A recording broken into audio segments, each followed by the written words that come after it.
Placone. I couldn't be more excited to bring him to you. We've been talking about Ron for years, literally on this show, but I've been talking to Ron just for a little bit, and I got to tell you, he is the coolest guy in the whole world, and I can't wait to bring him to you guys. I think you're going to really enjoy. He's fantastic. He's an actor. He's a writer. He's a comedian. He is a podcaster. He's a lover of animals. He's a comic writer. He is, as far as his comic strip goes, he is. And there's so many more things that this man has going on in his life right now, and I'm not going to name them all right now because we're going to get into a lot of it. But there's some things that I know are very important to Ron, and I want to go ahead and I'm going to ask him some of his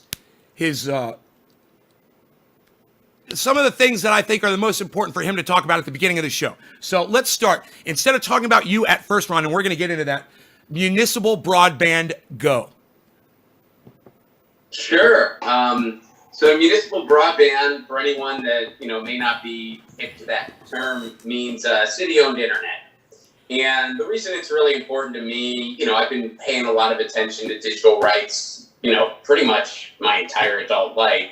And, net neutrality is a really important issue to me. What that is it just, assures a free and open internet. It makes sure that the internet flows like flowing water, or like a phone call, and is treated like a utility. So this show doesn't load any faster than a CNN video, and we all have the level playing field that is the internet, at least as much as it can be.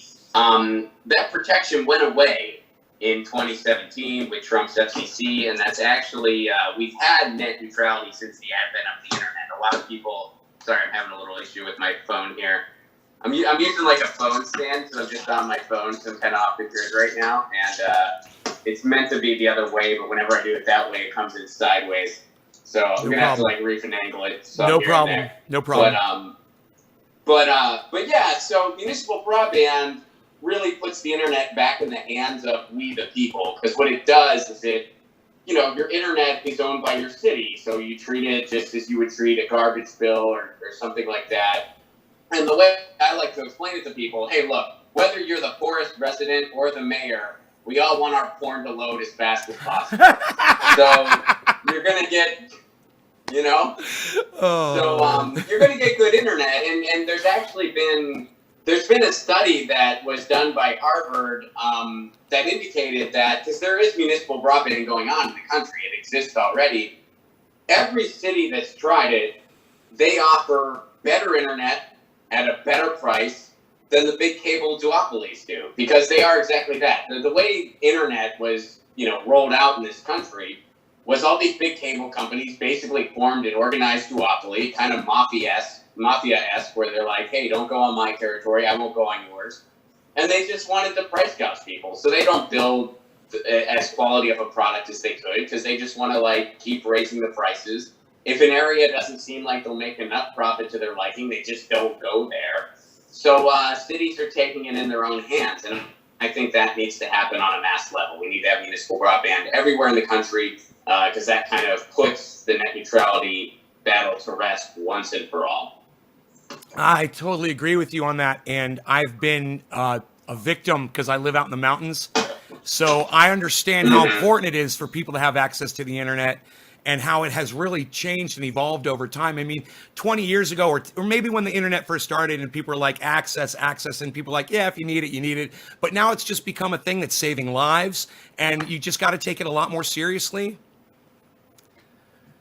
Yeah, I mean, it really is a utility in our lives. And I think, that's one of the many things this pandemic has shown us, is how essential the internet is in our lives. I mean, for kids that are in school, the ones that don't have access to decent internet are at a huge disadvantage right now to the ones that do. So, it is a utility, and people make it out like, oh, we'll never lose the internet. The internet as we know it will always stay as it is. And that's just, back in 1995, I don't think anyone saw what happened to radio happening. I don't think anyone would have predicted that in 1995. But The next year, the Telecommunications Act in 1996 happened, and radio as we know it completely went away. Similar things happened in television. So this whole idea that we can't lose a medium is just historically false. So we could very well live in a world where we tell like the next generations what it used to be like when you could have your own podcast or your own video streaming show, because that becomes a thing of the past. Right. And they're already preparing for that world. So, you know, we got to do what we can to prevent that from happening. Your grandpa and I used to stream porn all day. We didn't get a charge or have to pay a bill. Now we have to pay per second. Right? When I heard you, exactly. I heard you talking about this, and I heard you saying in an interview that when you look at the big companies that are actually in support of this, and it's crazy when you think about it, because they benefit from neutrality. All of them do. And just have a few people that can just say, yeah, we're gonna dominate this format. Nobody else is going to be able to get into it. It's so important. And I'm using satellite right now. And for me, my satellite internet is good. It allows me to do what I'm doing right now. And a lot of people don't realize that. They don't realize you can actually live stream from satellite. And that's good.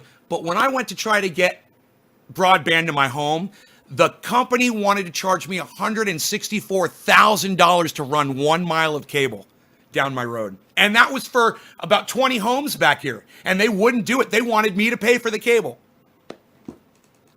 Wow. They wanted you to pay for the cable, and then they would collect the monthlies. Yes.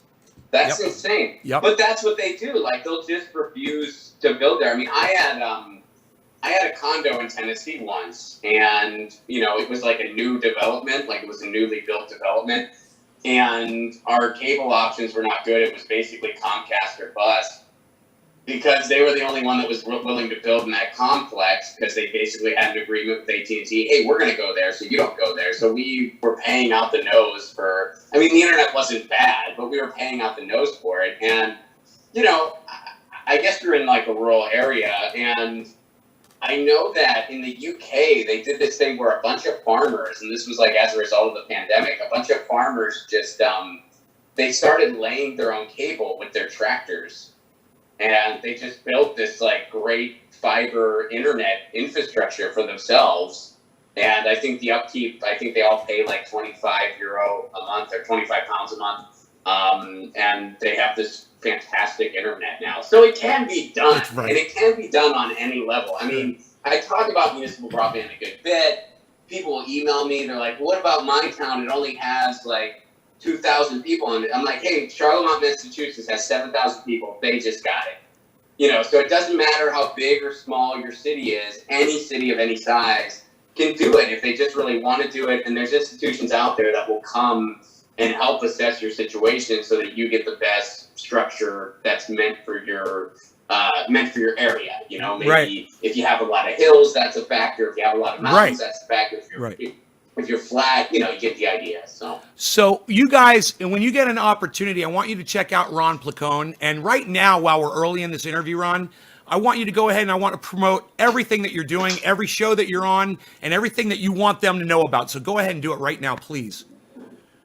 Sure. Well, follow me on Twitter at Ron Placone. That's my Twitter. That's the best way to find me. RonPlacone.com is my website. I do a show called Get Your News On with Ron. I'm actually off the grid right now, so I'm taking a little break from that. But I Get your news on with Ron so you know what's going on. I love that show.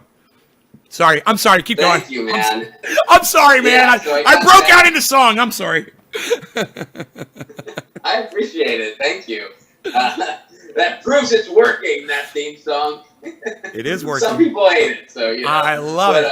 But yeah, youtube.com/Ron Placone. That's where you can Get Your News On with Ron. And then you can catch me on the Jimmy Dore Show. You can catch me with Graham Elwood, the political vigilante. Once the world goes back to normal, hopefully we'll start touring again. I miss it very much. Yes. And the world's not going to go back to normal per se. It's going to be a new normal, and I just hope it's a better one. But hopefully we'll be back on tour soon. But in the meantime, you can check me out online, ronplacone.com, at Ron Placone on Twitter. And there you can also find my webcomic that I do about my cat Lucy, called Lucy and Ron. Yes. And yeah, I think that's kind of my wheelhouse. Good. So this is a couple things that came up when you were saying all that. One thing is Graham came on recently. I had Graham on, and before he came on, he came into the Zoom room, and you know how you're in the lobby and then you're getting ready, and I brought him in, but his camera was off, but I could hear his mic, and I could hear him getting ready, like brushing his hair or whatever, and I was like getting all excited, and I got so nervous waiting for him to come on that I started singing your song, your theme song. I sang all the way through it, and as soon as I said today, he turned on his camera. I was like, Graham, I was like, oh. It's like, calm me down, singing your song. And that is true, man. I'm not making that up. I really sang the song. Graham probably heard me singing it. You can ask him. Did that guy really sing my song? All right, so well, I'm glad it helped, man. I'm glad to hear it. I've got some important questions that everybody's going to want to know, and I just want to say this. If there's one thing I can't stand about these interviews that I see all over the place, it's when you get all of the good stuff at the end and no one knows. A lot of people will turn that interview off, and I like to promote these people early on so everybody knows where to find them. So now you guys all know where Ronnie is. Go look him up. Go find him. And I watch him all the time, and he talks back to you, and it's fun. Oh, and his Zoom is amazing. You've got to go into the Zoom and enjoy that on Friday nights at 7 p.m. with Graham. It is unreal. It's a party. So, what comedians... Well, it's on Saturdays, and it's not every Saturday. Oh, I'm sorry. I thought it was Friday night. I've been telling everybody Friday night. It's Saturdays, and it's not every Saturday. No, we usually do it Saturday.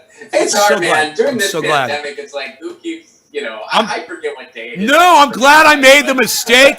I'm so glad I made the mistake because now it's cemented in my mind. It's that, and everybody else's too. So, perfect.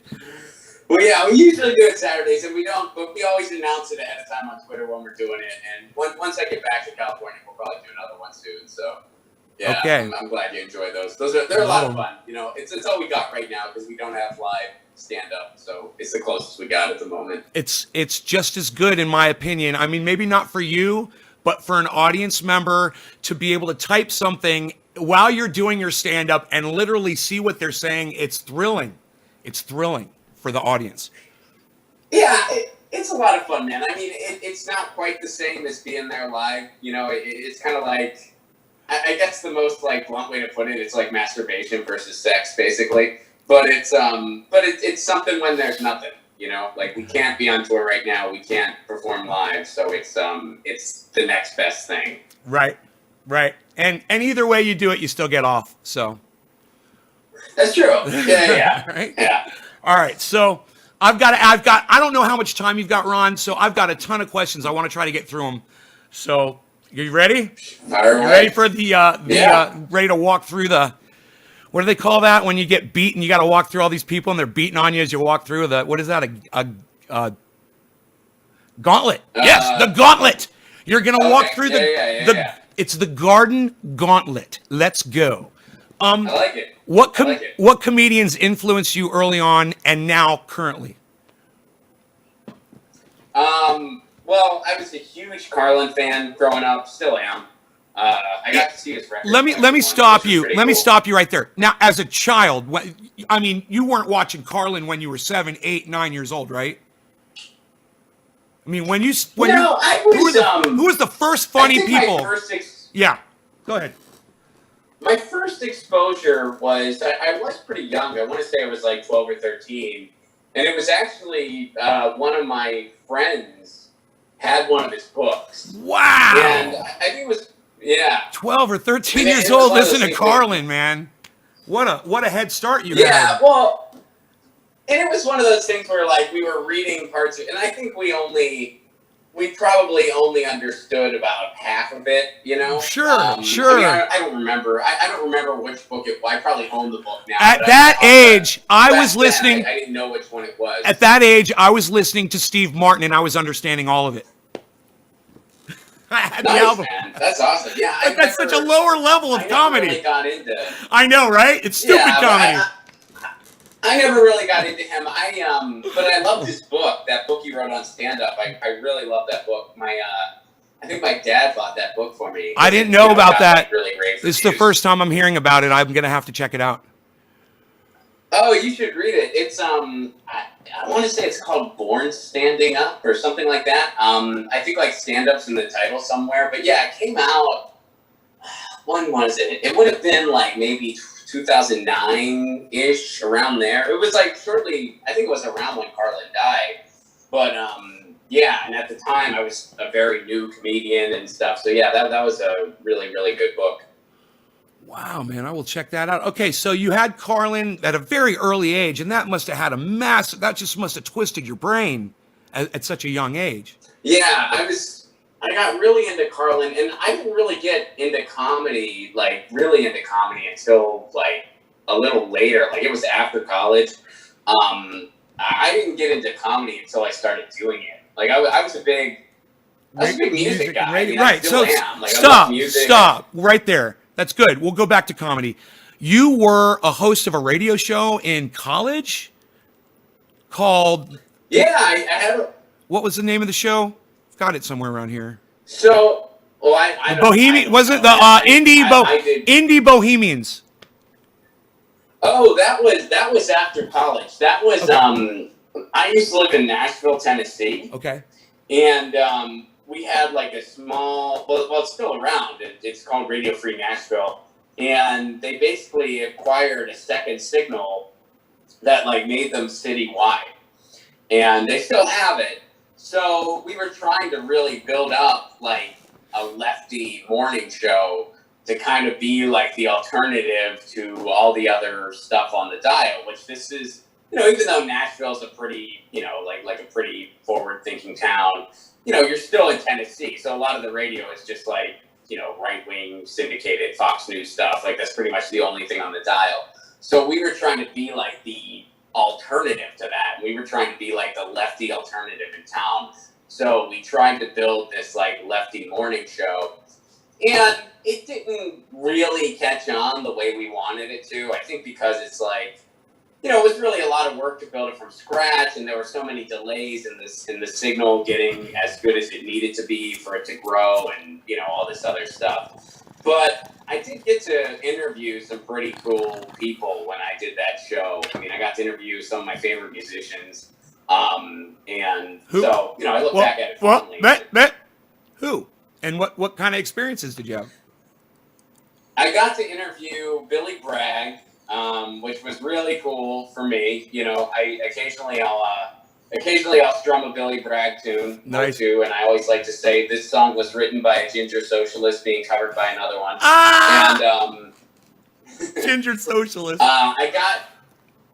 Here's a trippy thing, man. I got to interview Ian Anderson from Jethro Tull. Wow. I'm a big Jethro Tull fan. Wow, me too. And I grew up with it. Like, yeah, my dad introduced me to Jethro Tull when I was, when I was like 6, and I just thought, like, even as like a little kid, I just thought like the guitar riff to Aqualung was one of the coolest things I ever heard. I mean, it's still one of my favorite licks, Yes. But, and then they were really elaborate in their album art and stuff. So as a little kid, I just really loved it. Like, I just loved just looking at the albums for hours, and then I would listen to it, when my parents would let me, because I was too young to touch a turntable, and they had a vinyl record player. Right. And so I just loved it. Like, I fell in love with classic rock. I fell in love with Jethro Tull. So these years later, I'm interviewing Ian Anderson, and here's the trippy thing. I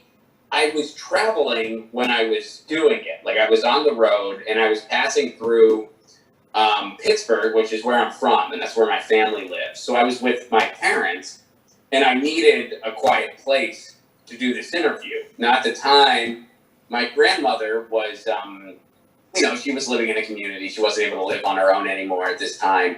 So her house was just empty.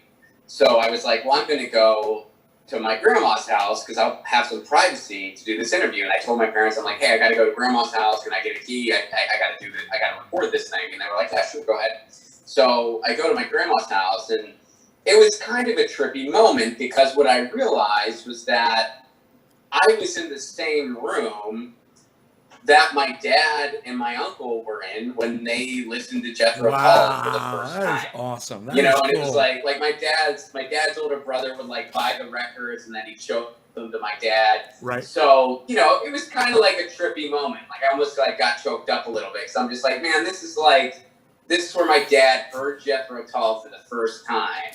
Wow. And now all these years later, in the same room, his son's doing an interview with Ian Anderson. Wow. So it was kind of cool. Like, It's it was kind of a very special cool. moment, you know, like especially since like my uncle actually had passed away like shortly before that too. Oh, like right. he died kind of sadly. So you know, it was a cool moment. It was a really Nice, special man. moment. That is a beautiful thing to share, and that is amazing to just think about that moment that you had.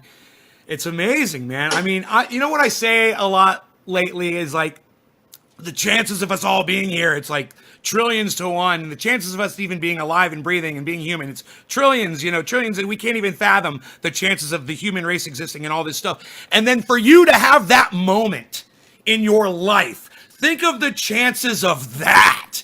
You know, on top of everything else. It's, you know, it's just you can't even conceive. God, it's amazing. What an amazing I thing might to not have have even happen. liked Jethro Tull. Who knows? Yeah, I mean, it was a crazy play of events. Okay, here's we're gonna just go all over the place like a pinball. Okay, you ready? Yeah. Sure. Okay. Do you dress up when you go on stage and do stand-up comedy? It's not much different than this, man. I'm a jeans and a t-shirt guy. I actually have gym shorts on at the moment. You can't see that, but yeah, I am a jeans and a t-shirt guy. I'll wear a button down sometimes, and it's not necessarily pre-planned. It's just like whatever the mood strikes. Do you know why I'm laughing right now? sometimes- I got to tell you why I'm laughing. Because when I go to your website, there's a photograph of you. It's at the top, and it shows you in like a tie, three-piece suit kind of thing. And I imagined that this was what you looked like when you went on stage sometimes. And I couldn't picture you doing stand-up like that. That's why I'm getting such a kick out of it.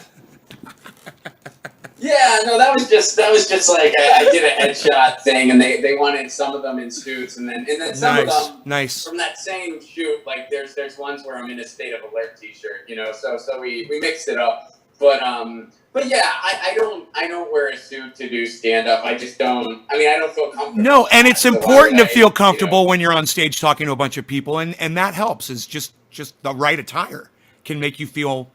This is something that interests me. I'm really interested in stand-up comedy. I've never done it, but I'd like to try it one day. And I am so fascinated by everyone who's got the urge to actually go up and do it. I've got a lot of respect for all of you. It's a lot of fun, man. I mean, it's one of my favorite things in the world to do. And awesome. God, I mean, I know you watch Get Your News on Thrawn, so you hear me say this constantly, but God, I miss it so freaking much. Mm-hmm. I mean, it's like, it's been a weird time. Right. So I just want to hear you talk a little bit more about what stand-up means to you. It is the most important thing in your life. I'm just kind of curious. I mean, how much support do you get from family with what you're the most passionate? Do they come out to your shows when they can? Yeah. It's great, man. Yeah. I mean, my parents have seen me a lot of times. That's fantastic. I don't even know how many at this point. I mean, they, you know, because it's like they enjoy it, and you know, at this point, it's like they're kind of like, okay, you're doing your thing. And in fact, this is kind of like a goofy story. I was up in New York, and I was just doing some stuff in New York, and at the time, I was engaged, and you know, the engagement didn't work out. We just kind of, you know, weren't meant to be. And I was taking, you know what the megabus is? No. The mega, it's like, so it's like an alternative to Greyhound, basically. Okay. And it's not. I don't think it's on the West Coast. It's not important, but basically, I was on a bus. That's all that's important here. But so I was on a megabus, and I was going back to Pittsburgh, where my car was. Like, what I did was, like, this was when I lived in Nashville, so I drove up to Pittsburgh, left my car at my folks' place, went up to New York to do my thing, and, you know, I was really struggling with my personal life, because I was engaged, and I didn't know if I was meant to go through with this, right? Wow. And so my dad picks me up from the bus station, and I get in the car, and he just goes, "Hey, how was it?" And I go, "I don't think I can do this." And he just goes, What, you mean comedy? I mean, you've been doing it for years now, and you're making a living at it. I mean, don't you think you should? And then I was like, no, I don't know if I can get married. You know.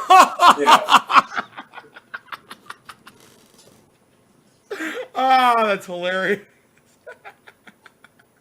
Like, usually, I mean, obviously it's, I can kind of laugh about it now. At the time it was difficult, but like, it's usually the parents going to be like, it's about time you said that. Time to get a real job. But my dad was just like, you're doing, like, you're doing it now. Like, you want to give up now? Like, right. He's confused. Right. But it could apply either way. And that's funny. It's a totally, yeah. It's just a funny it's like one of those misunderstanding. things, man. When I didn't, because I did the grad school thing. Like, in my previous life, I was an academic, and like, in my previous life, I was an academic. Let's hope you retain some of that. I hope. Yeah, I don't know. I guess sometimes I'll relive that stuff with like other people with. You can't take it with you, Ron. You can't take it with you. I'm sorry. Huh? You can't take it with you. I'm sorry. Yeah. But yeah, like, anyway, my parents, they weren't thrilled when I was like, hey, I'm not going to go on for my PhD because I really want to try to do comedy for real. Like, I really want to try to make it. But they accepted it. Like, they were like, okay, that's, it's your life. If you really want to take a chance on a dream, do it now when you're young. And, that was in 2012, and I haven't had to turn back since. Here we go. I just want to tell you, I don't know if you realize it because it seems like you've always had the support of your family with what you're passionate about. I wasn't as fortunate. I mean, they supported me, but they wouldn't come out to my shows because I was a rock singer and my band was loud and people were smoking cigarettes in the bars, and then sometimes there were fights and my family wouldn't come out, So, I know the struggle, and I understand. It's like being lit, bro. When your family does support you at what you're into, it lifts you up. And I don't even know if you realize how lifted up you were all of those years. And they, with all that love and the fact that they're coming out and they're going out of their way to do that for you, man, I wish I had that when I was doing my thing. Yeah, I mean, don't get me wrong. When I had like my little punk garage bands in high school and stuff, my parents never really came out to that. Whoa! Stop! Put the brakes on. What instrument? Guitar. You're the guitar player. Any vocaling at all? Did you like do backup? Yeah. Bro, how old were you? What were the names of your bands? Names are very important. If you're in punk bands, I need to know the names. We were called Open Till 2. Right on. And we got our name because what we did, we all kind of grew up in like a little suburb of Pittsburgh, basically, and we all lived near each other.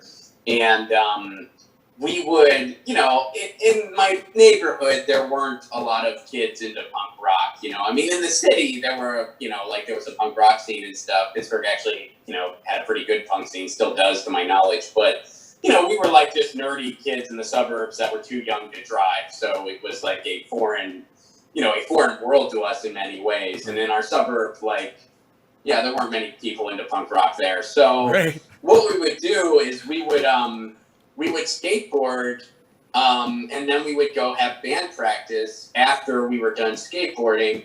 And the way we would know it was time for band practice is we would just get kicked out of whatever parking lot we were in.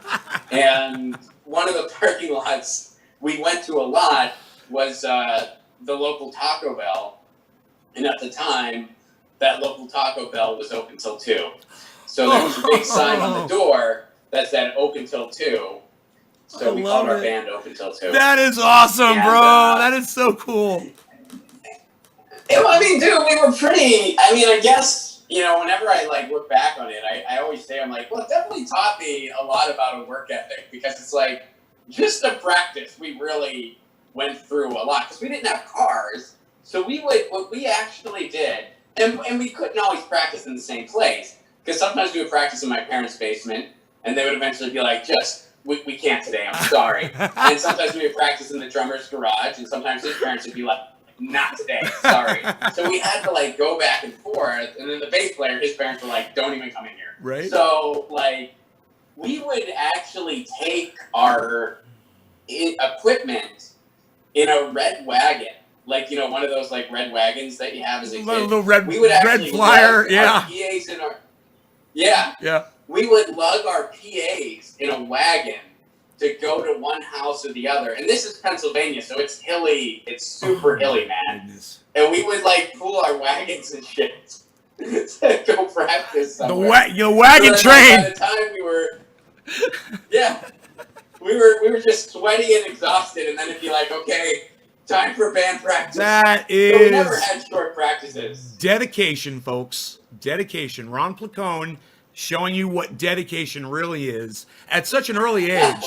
I mean, seriously, It was a lot of fun. you guys were hungry, man. I mean, it's funny because looking back, it probably kept us. It probably got us into a little bit of trouble, but kept us out of a lot more trouble. You know what I mean? It just shows how deep your passion for music goes, starting at a very early age. And I want to hear some of your musical influences as you grew, because I know you've always been into punk. I'm sure that's not the only musical influence you have, but I would want to hear, since it is what I believe to be your main influence, I want to hear, you know, who's influencing you musically.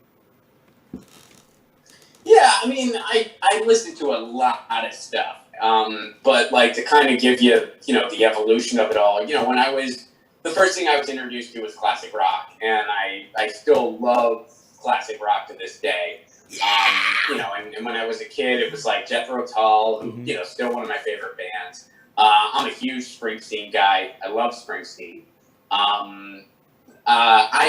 So at first I was a big Stones guy. I mean, I still am, but I was more of a Let It Bleed guy than a Let It Be guy. Can I pause you right there? Are you more of a Stones fan now that they are fighting with Donald Trump to get him to stop using their music? I like that. Well, they've always done that. I totally like that about them. But they were really outspoken about Bush too. Yes. So they have a history of doing that kind of thing. And Petty told him to stop using Petty music too. And I think now the estate has told him stop using Tom Petty music. So yeah, I mean, I always loved that. Hey man, listen, Trump, it's got to be Kid Rock or country, and you bet that those are your selections. Right. All right, you get nothing else, bro. But you know, Kid Rock's got a lot of great music out there, so I'm sure you'll find some great songs. You know what's funny? So Kid Rock's not my personal cup of tea, but I remember there was that Social Distortion single that came out, and I'm a big Social D fan. I don't really care for that song, but like I'm a big Social Distortion fan overall. And that like single that they had recently, and I guess by recently it's been like quite a few years at this point, but you know, like more recently than like their older stuff. For some reason, I think I misheard a DJ when I was like just driving and the radio was on, and I thought that was a Kid Rock song. So I was just like, wow, this is a really good Kid Rock song. For Kid Rock, this is an excellent song.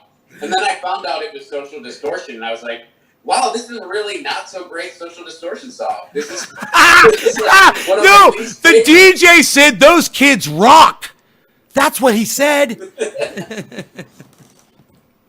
I mean, when it comes to the Motor City, I'm more of an MC5 Stooges guy. Not so much Kid Rock, but you know, I like Eminem too. I do too. I like anybody who's passionate and talented and good at what they do.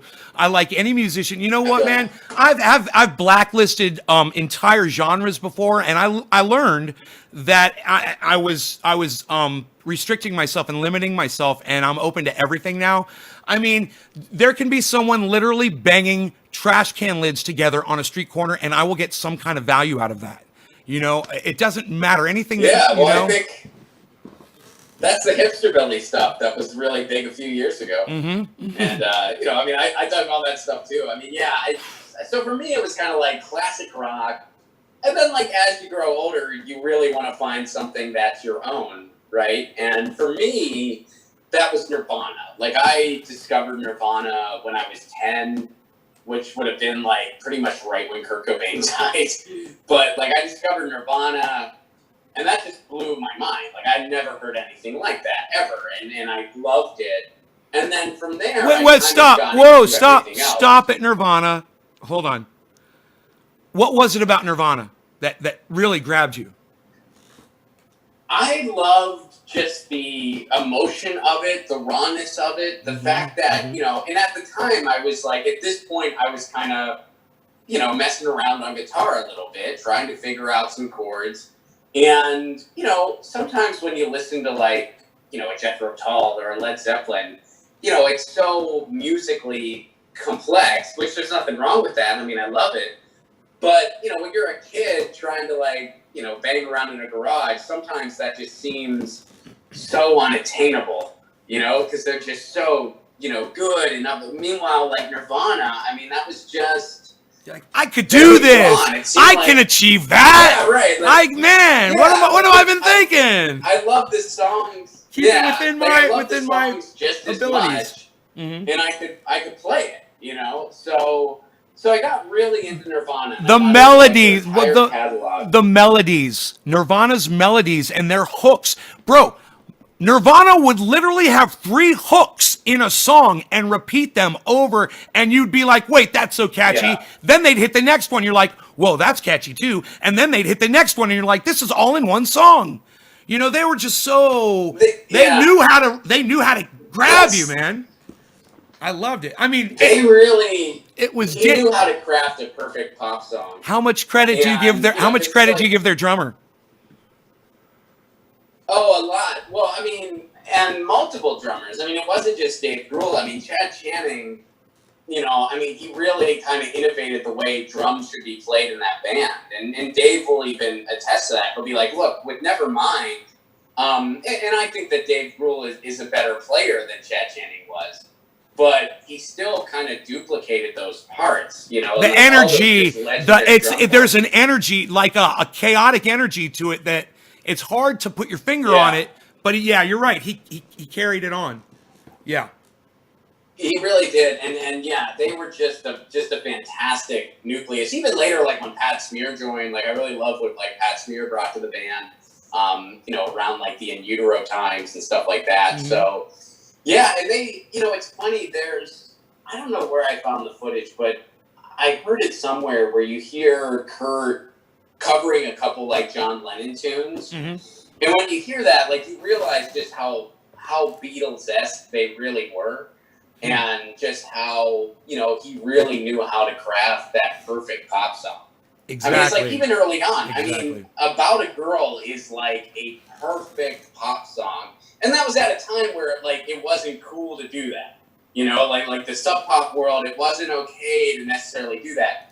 But they did it anyway, and it really freaking worked. Right. And, from there, I just discovered all kinds of stuff. Because what I used to do, again, this is like pre-internet, or at least pre-internet as we know it now. Sure. And again, I'm just a nerdy little kid in the suburbs. Right.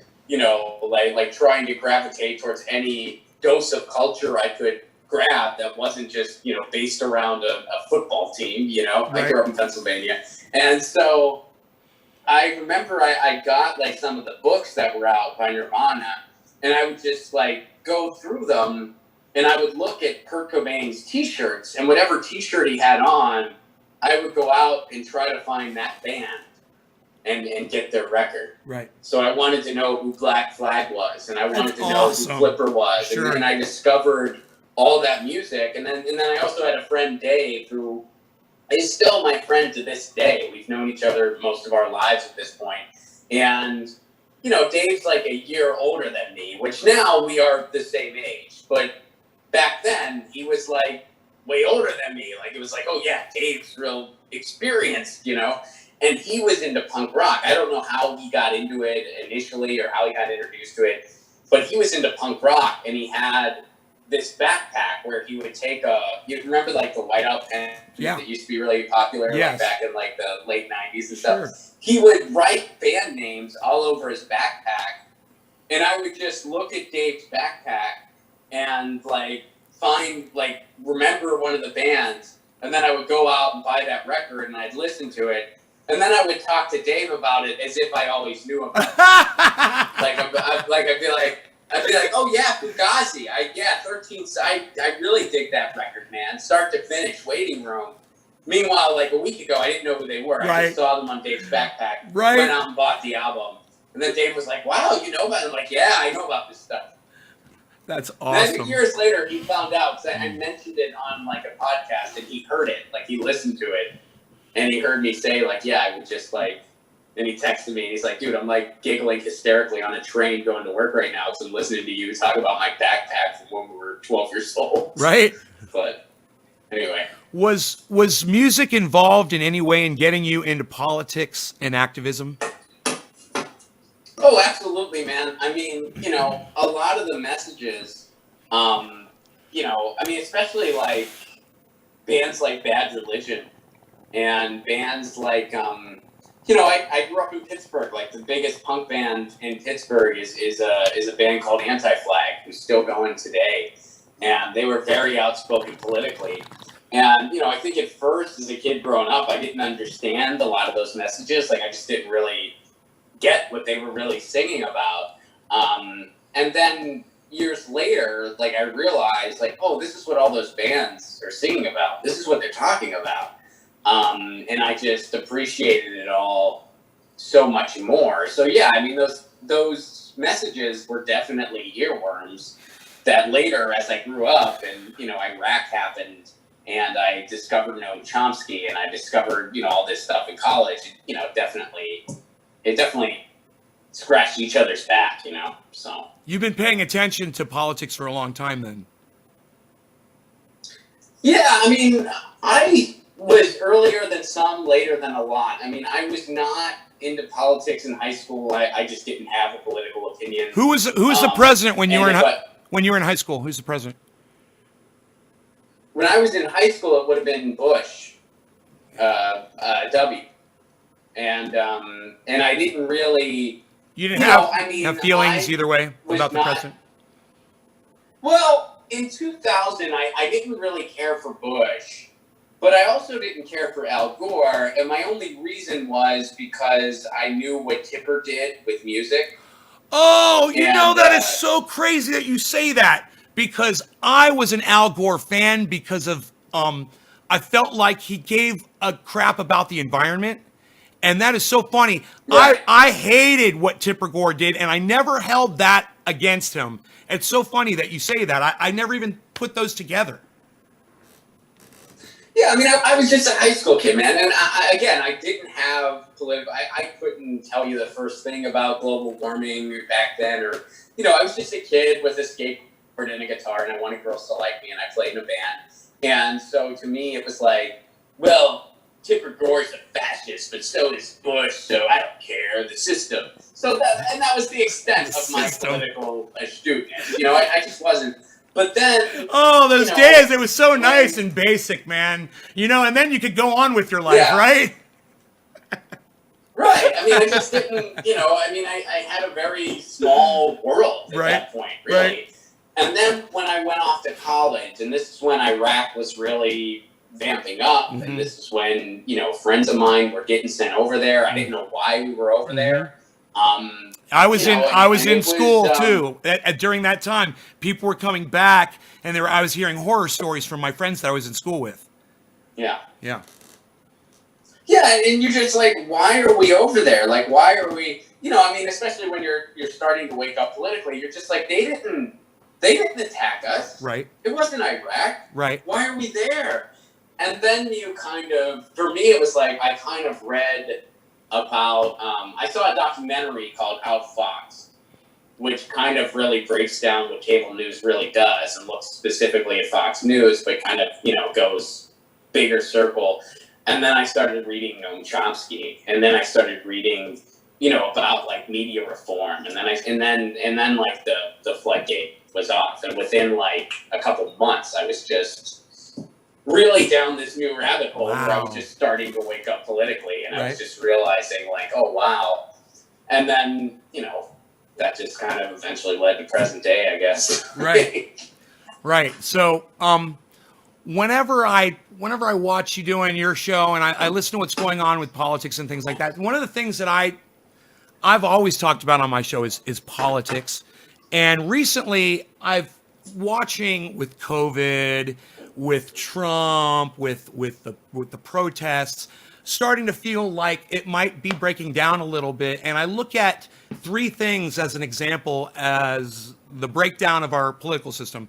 I look at Nixon, the way we handled him, the way we handled Bill Clinton, and the way we were unable to handle Donald Trump. And then I compare their crimes to each other. And what I see is I call this getting to the corner of the room and looking at the entire room and looking at the whole thing. And what I see is this inability for us to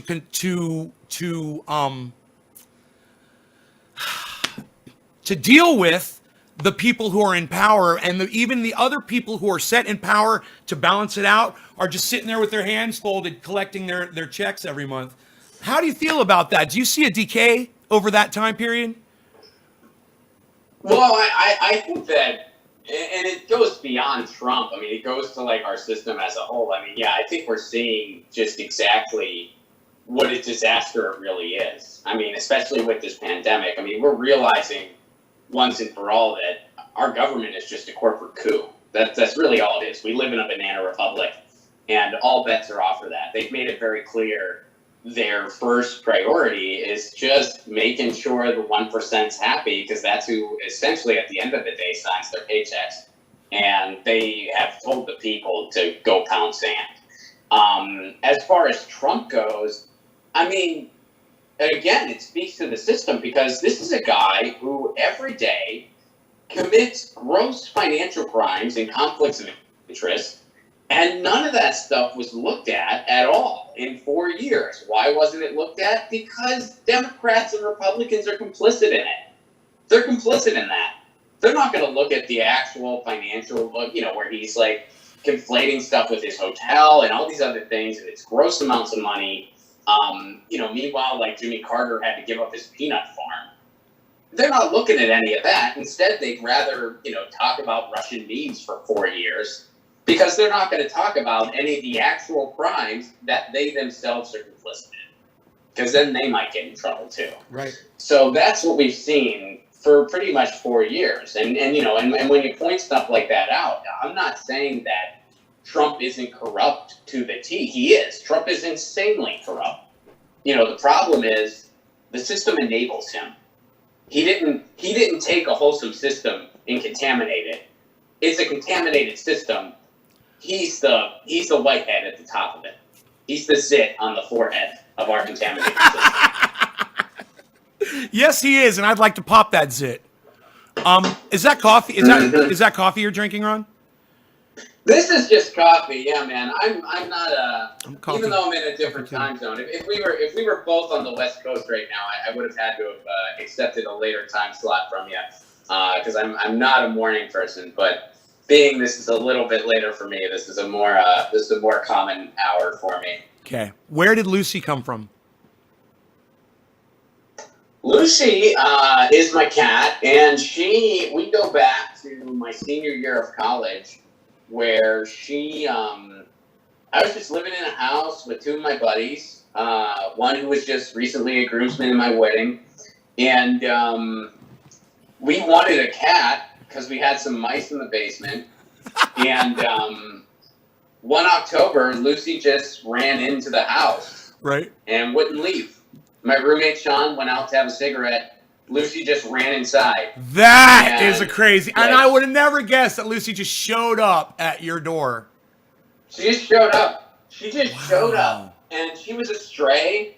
But like she really, like her and I kind of connected pretty quick. Like she as soon as I came in, and I wasn't the first person in the house she met, because like my other roommates were home, and at the time I wasn't. But I came home and I was all excited. I'm like, oh, we have a cat. And she just came up to me and she, was like real affectionate. And then like when it was like time for bed, she kind of followed me. Like she's just like, oh, she cool, we're going liked to bed. you. That's and so, cute. Like, and she chose you. Yeah, and she really did, man. And it was really cool. And so she always just crashed in my room.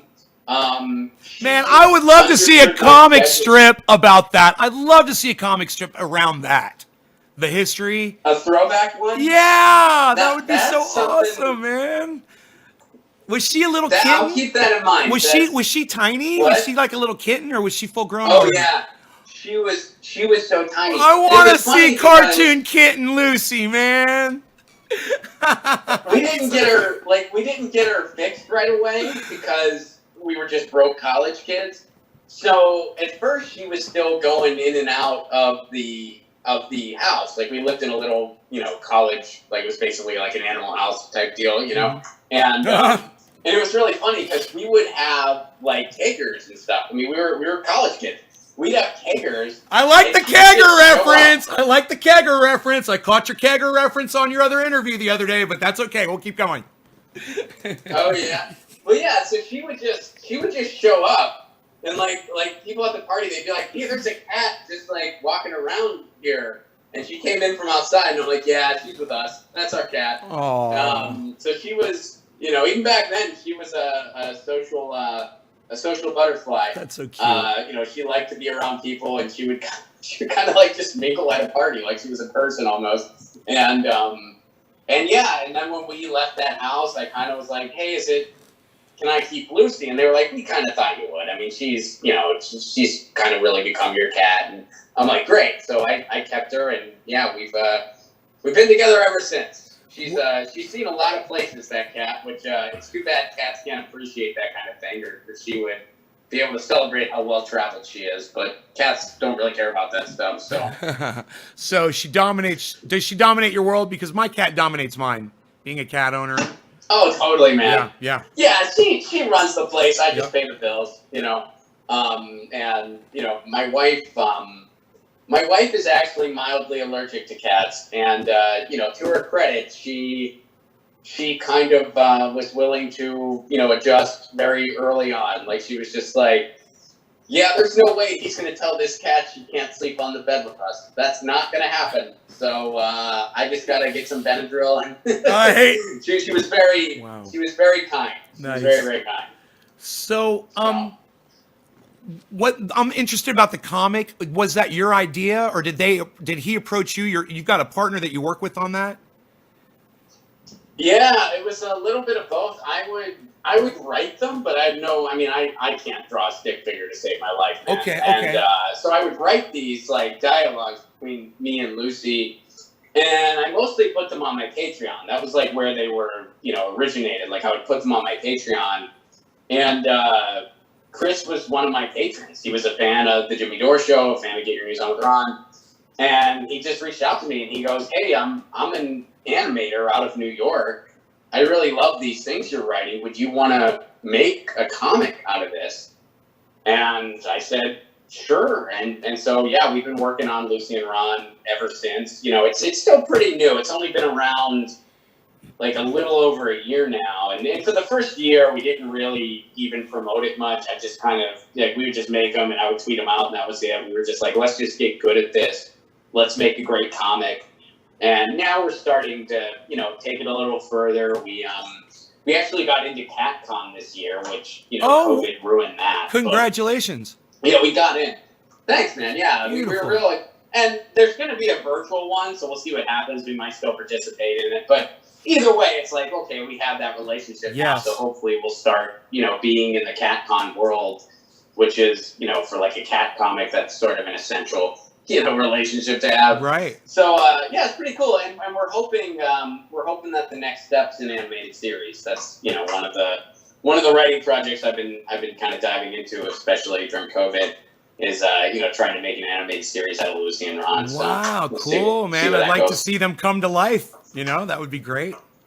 Yeah, that's what we're trying for. That's what we're really trying for. It's unfortunately we don't really have like a team or anything like that. It's like it's just me, and we have an audio guy. Go ahead. What's up? No. You said you got an audio guy. We have an audio guy who was like on board with it, and then we have myself and Chris. So we have like kind of the nucleus, but it takes a lot more than that to like really make an animation. But sure. We're just building it as much as we can. That's nice, man. Okay, so during that thing, you mentioned somebody. I think his name was what? Jimmy Doorway, Walkway, Walk. Who is that? Yeah, Jimmy Dore. Is that yeah. something you're on that show sometimes, aren't you? Yeah, it's changed a little bit with COVID because right now, nobody can be in the studio except for Jimmy and Okay. Steph. How did you meet them? I'm kind of curious how you met Jimmy and Steph and how you met Graham as well. Sure. Well, I mean, I met Graham through Jimmy, so that one's a little more like yeah. Now I wouldn't have thought that if someone was holding a gun to my head and they said, "How did it happen? How did it go down?" I would have said that you met Graham way before because you guys work so well together. It just seems like you guys have been friends forever, man. Isn't that funny? Yeah, well, we have a lot of fun on the road, and yeah, but that whole that whole thing of us starting touring together, that was actually a listener recommended it randomly on, I think it was one of my streams where like a listener was just like, I love it when you and Graham do stuff. You guys should do a stand-up tour. And I was like, that's actually a really good idea. And I texted it to Graham and I'm like, dude, maybe, and he called me like right away. He called me. Life-changing. And, a couple months later, we had a little West Coast run booked where we were just going to get in the car and we did like Phoenix, Vegas. I think we did like a show in Lake Havasu. And then, what was the other city? San Diego. And we just did like 4 nights and we were like, let's see how this goes. And that was a couple years ago.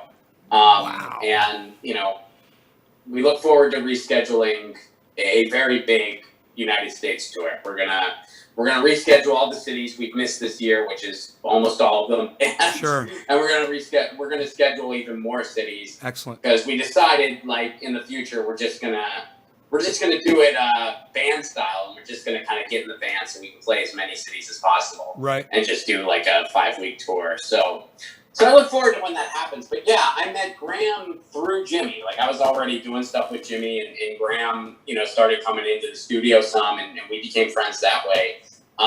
Jimmy I met for the first time. Well, I knew who Jimmy was. And in fact, I from TYT. He's had me tell this story before. Okay. Yeah, well before that. Okay. Before that, I knew who Jimmy was as a comic.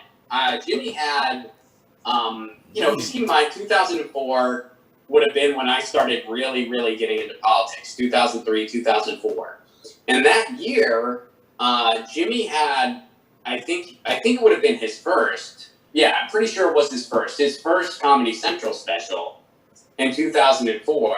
So I've been trying to figure out who I was with, because I was with a couple of my friends that I want to say I'm still friends with, but I've asked some guys over the years, in fact, even at my wedding, because Jimmy was at my wedding and so were some of my college buddies, but I haven't figured out who I was with. But when I was a freshman in college, I watched Jimmy's first special. Wow. Just on TV. Yeah, wow. And I was not doing comedy at that time. I had no intentions of doing comedy at that time. It wasn't something, I was just like, I had like shoulder length hair and a bunch of piercings and I listened to music and I had a little like anti-folk thing going that I played. And that was like my creative output or whatever. But I watched Jimmy's first special. So I knew who Jimmy was for a long time. Wow. And then years later, I met him. And at this point, I had been doing comedy for a little while. I was about maybe 5 years in or something. We were both doing a show called On Point, which is a show that Anna Kasparian used to host. It's not around anymore, but it's like it's a TYT show that used to happen. He was on the panel and so was I. And I was like, hey, you're Jimmy Dore. I watched your first special. I watch you on TYT stuff. I'm familiar and I'm a comic. And he was like, oh, cool. And, we just knew each other after that. I'd occasionally email him. And a couple years later, when I moved to Los Angeles, they say when you go to LA, you try to go to where you know people because you're basically starting over again. Like I was a road comic, which basically means you drive around the country and do stand-up, and that's your job and your life. I was a road comic for, I want to say about 5 years. Full time. Okay, stop. We're going to get back to Jimmy Dore in just a second. How long were you living in your car for, bro? A year. Oh And then my I lived in my car. God, a freaking year, man. What was it It was about a like? year. I mean, when you But would wake up in the morning and well, people would see you getting out of a car, how did people treat you? What kind of experiences did you have? well, I have a little asterisk because here's the thing: when you're a comic, it's a little bit different, or I guess any live performance, a little. Because here's the way it would typically go: you would get a hotel room whenever you're performing. Did you It's have just money, whenever you're not performing that you don't have a hotel room. right? And I mean, you're not making a lot of money. So, I mean, I was making enough money to survive, but not much more. So, But you it's were not like I living could in just your buy. car. You were looking for places to use bathroom, and what a hassle, bro. You know? I mean, you went through that. It has its hardships. I went through it, but I mean, I also had like a ton of couches to crash on. Like, Oh, that's nice. Cool. you know, Okay, that's nice. yeah, because like a lot of my friends, especially like getting back to a lot of my college buddies, I went to Indiana University in the Midwest, so a ton of my college buddies they live in the Midwest right now, which is like on the way to everything. So like, especially like my friends who live in Chicago and they had a guest room, so I would just stay with them constantly and I would just cook dinner or like walk the dogs if it would help, like whatever I could do. And we just enjoyed our time. And so a lot of times I would just find a place to crash. And at the time I had a lot of friends in Nashville still because I had just, lived there prior. So, I had a lot of like hubs where I would typically go whenever I was en route to the next gig. And if I was heading south, I might go to Nashville or Columbia, South Carolina, where I had a cousin. If I was going north, I might go to my parents in Pittsburgh. You just spent a lot of time looking at Google Maps. Right. And, there were those occasional nights where it was just sort of like awkward. I was in the middle of nowhere and I would just kind of spend the night in my car. Those did happen. So it's not like I was like really roughing it in the car compared to other people. Like I kind of had but it was, I didn't have a place to live. And I kind of had a system where whenever I would stop at a place, wherever I was crashing somewhere, I had one bag that was like my clothes and stuff. And then I had my guitar because I would always just travel with a guitar. And I would have the only other thing I would take out of the car. Oh wait, I had my electronics bag, which was like a webcam and a microphone and my laptop, and then I would have a box of my vinyl because I wouldn't want to leave vinyl out in the car, and that was all I got it all in one trip, and I would just bring all that in with me. I'd set it up the same way wherever I was, and just crash on the couch or bed that was mine, and and that was my life for a little while. Prior to that, I was on the road, but, I had a place to live. But, again, it's like, I was engaged and when that didn't work out, my ex kept the condo because she had the money to and I didn't. So she bought me out of it. And I just kind of thought, well, I might as well just live in my car because I'm doing 45 weeks a year.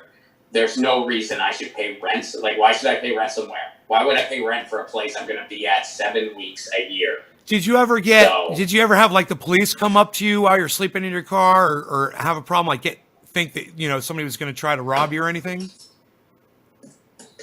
No, Nice, I man. would always be in like a residential area or just somewhere. Yeah, I've gotten pulled over a good deal because, for a while I drove a 98 Accord with tinted windows. And, I didn't tint the windows. It came that way. But, when I bought it, and I think there were like 4 or 5 owners before me. But I drove this 98 Accord with tinted windows. And so a lot of times, like, cops would see an out-of-state plate, which often I was in a different state, they would see an out-of-state plate with tinted windows in an older car. So they would, try to see if that was somebody, looking for trouble or doing whatever. And so I would get pulled over a good deal, but, that was about it.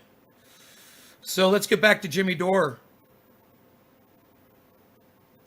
Yeah, So I crossed paths with Jimmy when I was just on the road. So I would go to LA occasionally and do some stuff at TYT or wherever else. Do like podcasts or whatever.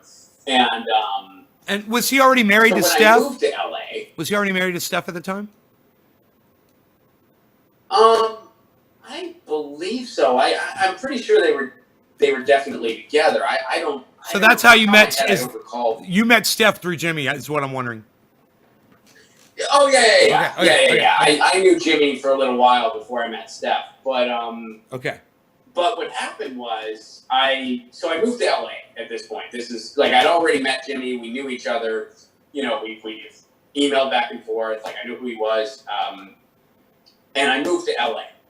And they always say when you move to LA, you should try to, just go wherever you know people and just start showing up places. Right. Because now, Right.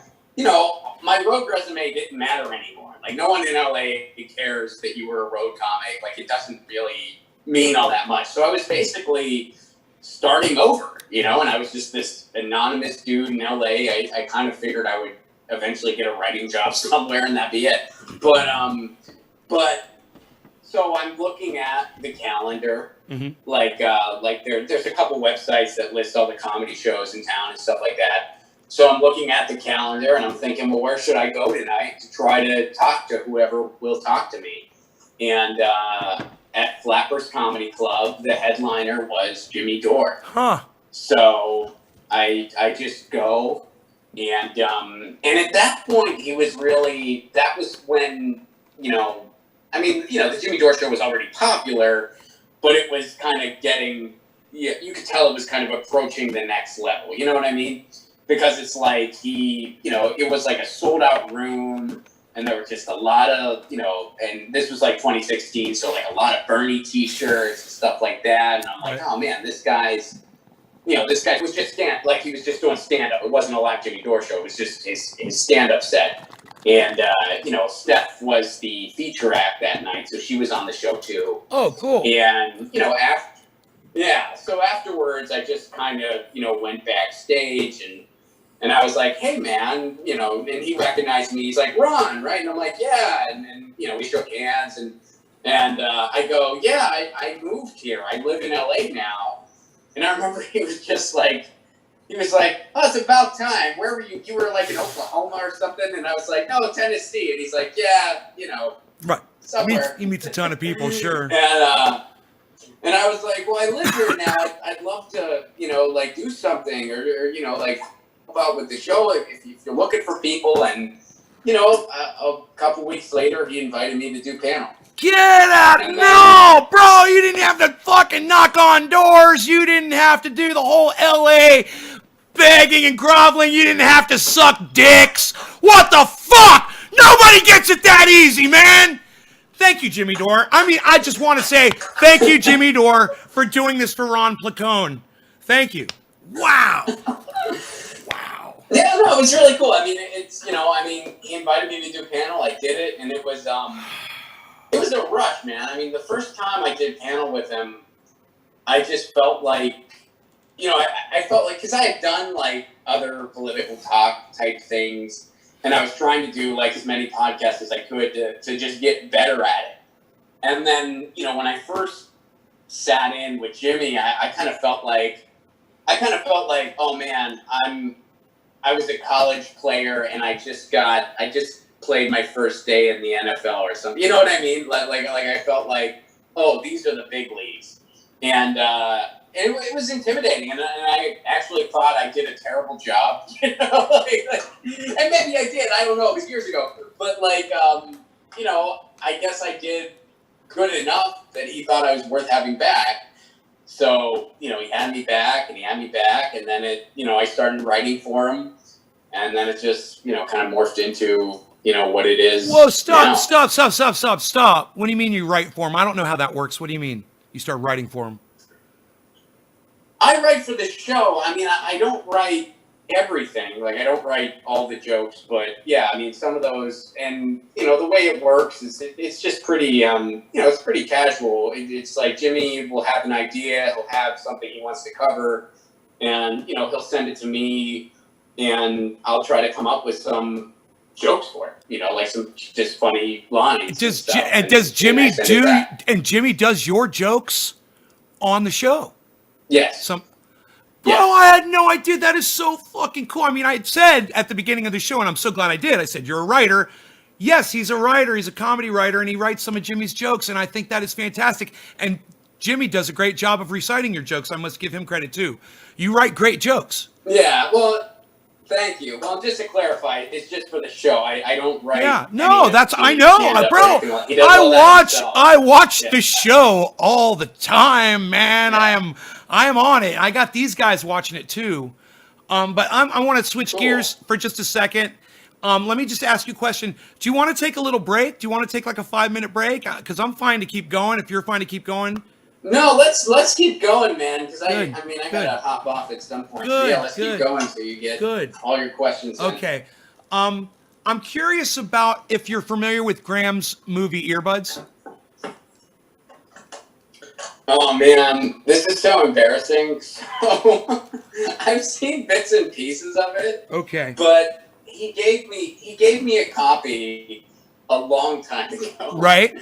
But I don't own a DVD player right now. No, that's For okay. me, so the only way I can play a DVD is if I need to find the charger for my old laptop that I haven't used in years. I don't even know if it'll fire up at this point.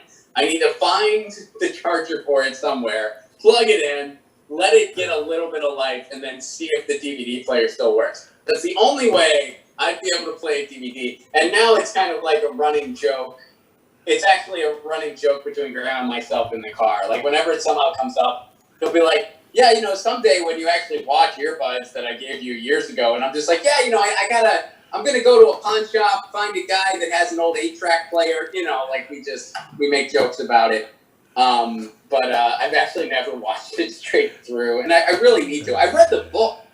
I've read the Comedy Film Nerds book. Okay. But earbuds, I don't, you know, All I right. just haven't seen it all the way through. Okay, yet. so this is what I want to ask you about that because let you off the hook a little bit. I didn't even know that Graham was a director until a week ago, and then I found the movie just, you know, days before he came on.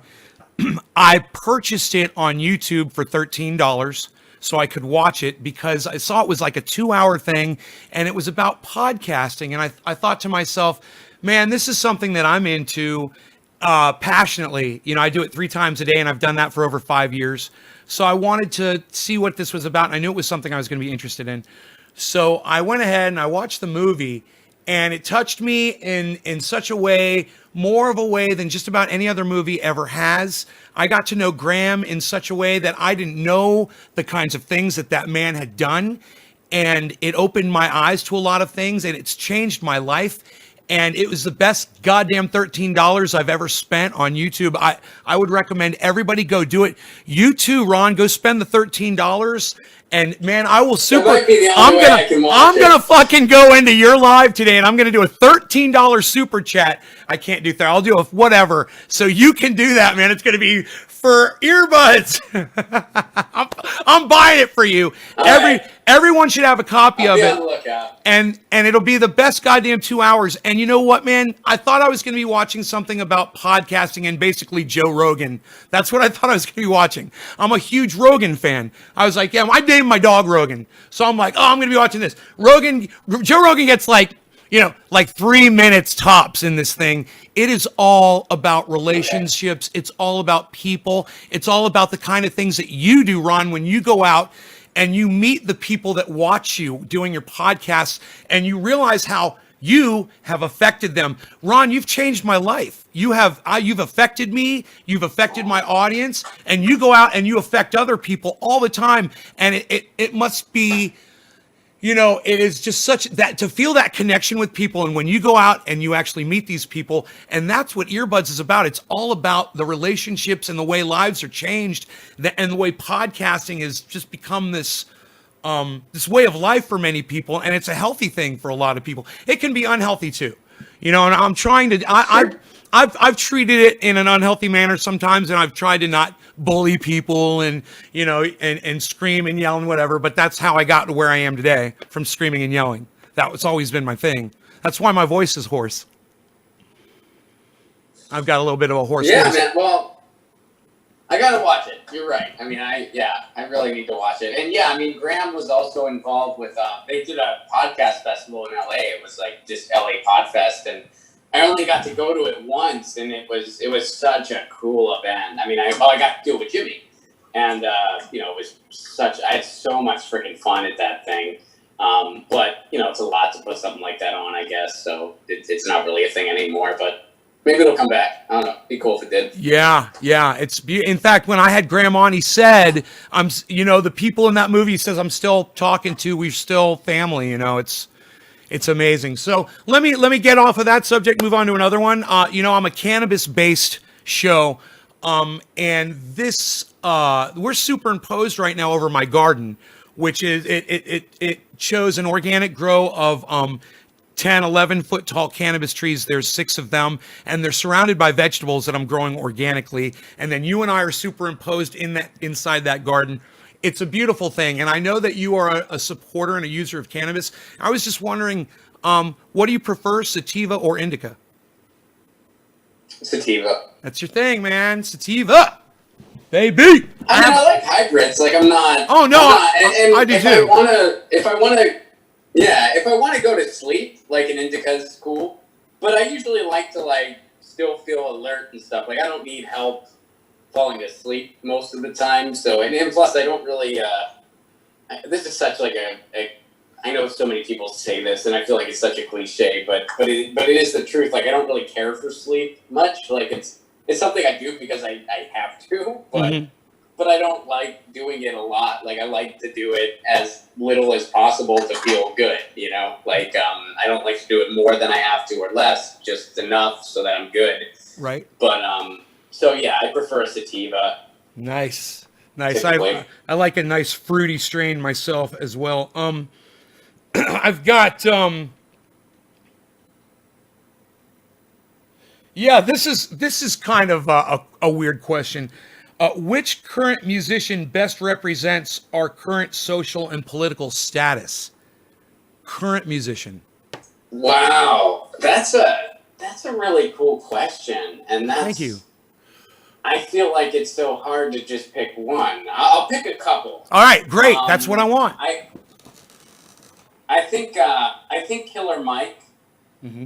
Is saying a lot of important things right now, and I'm I also really enjoy his music. I think that and you can you could definitely speak through their music as well, what they're saying and what they're saying. Sure. Yeah, sure. Yeah, contemporarily, one of my favorite songwriters right now is a guy named Craig Finn. He's probably best known for his band, The Hold Steady. Oh, okay, The Hold Steady. I love The Hold. They're one of my favorite bands right now. But he does solo stuff too, and I like his solo stuff a lot as well. And I feel like the stuff he sings about, like it really kind of, I think, captures our contemporary moment. I mean, a lot of, he lives in Brooklyn, and a lot of his songs are about just the state of affairs right now, in an emotional way.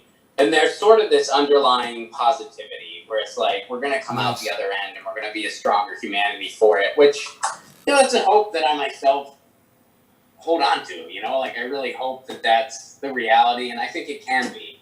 So I feel like his music is really, it's really helpful to me right now. It's really important stuff.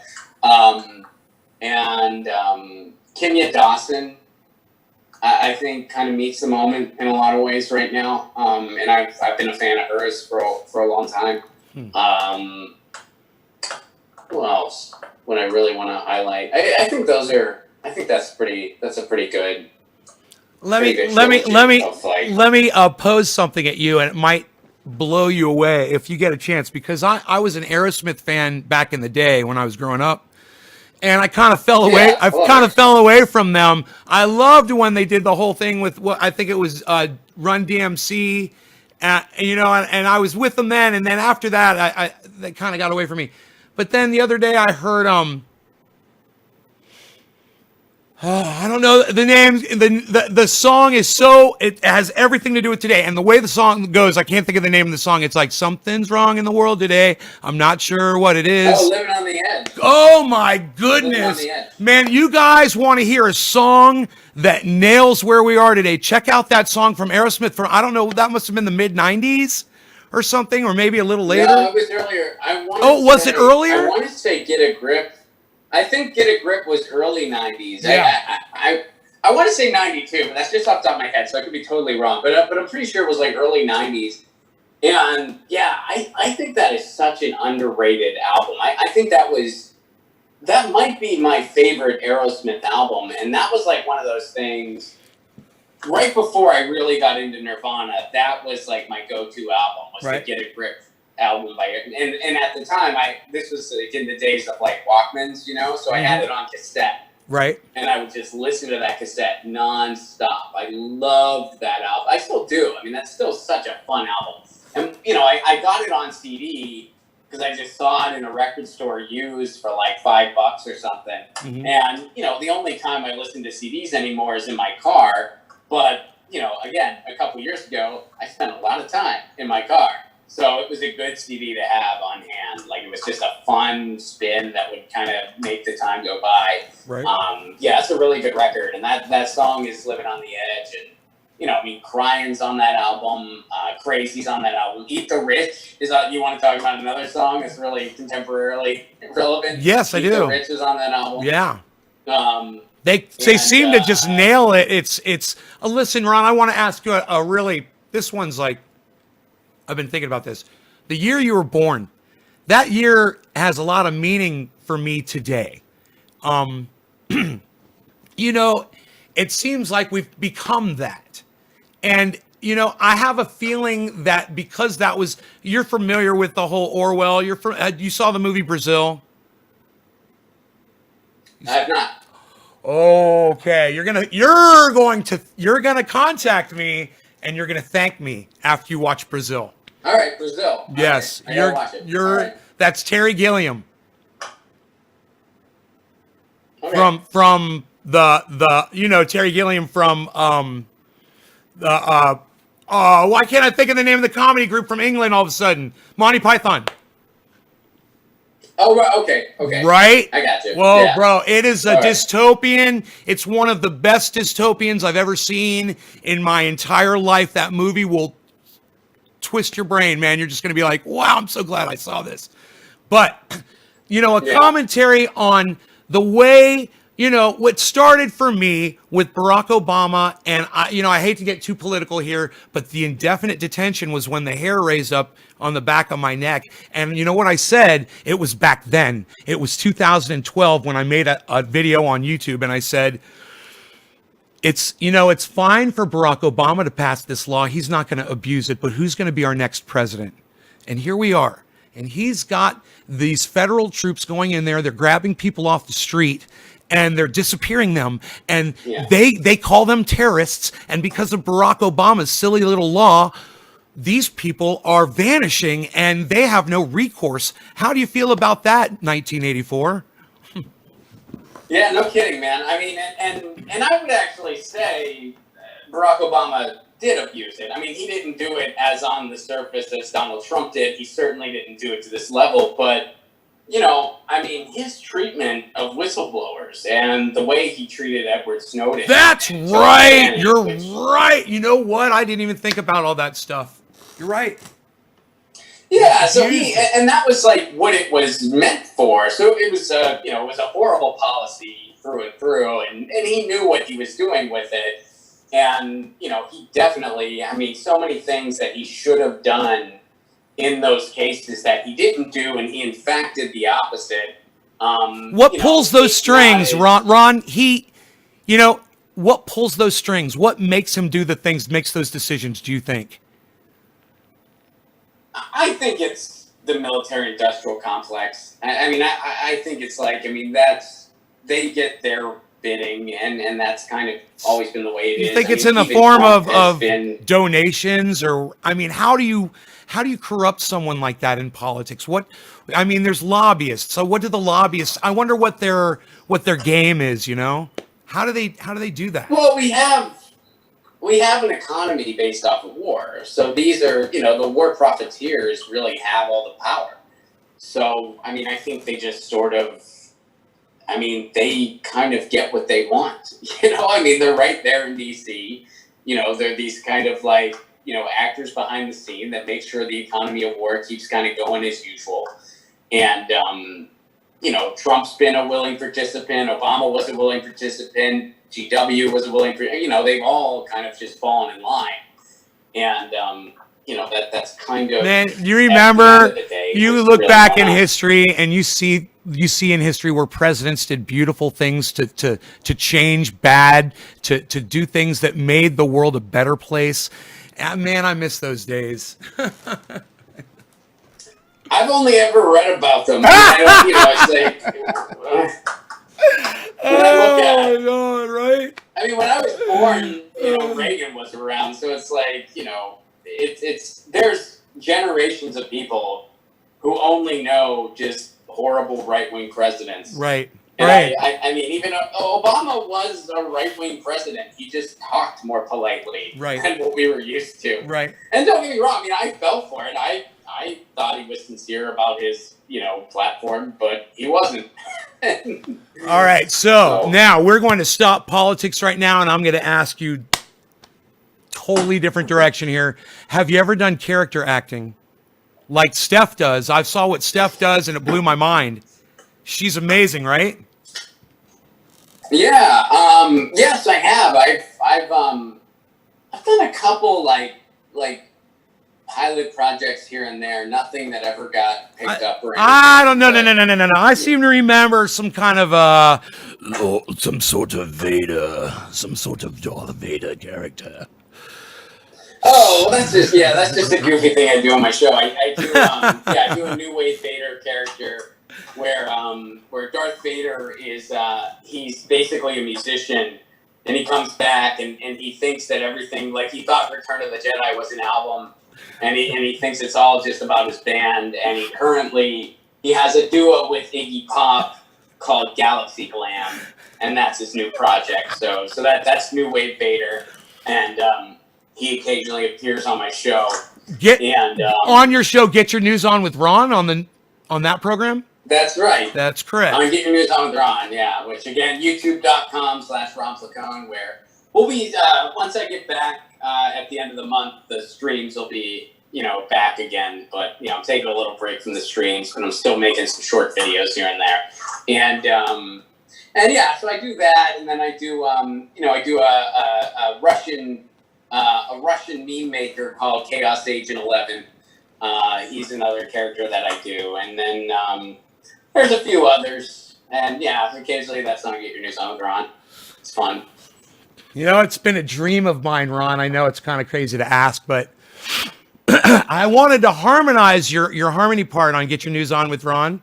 Would you sing it for me so I could harmonize along with you? Sure. Go ahead. Hit it. Let me grab my Hit guitar. it. Oh, you're going to get your guitar. I'm so excited. Sure, why not? Now that I've got you here, I can tell you what's going on Zoom with your microphone. It's covering up your guitar on your mic, and I can help you fix that. And I would love to help you fix that.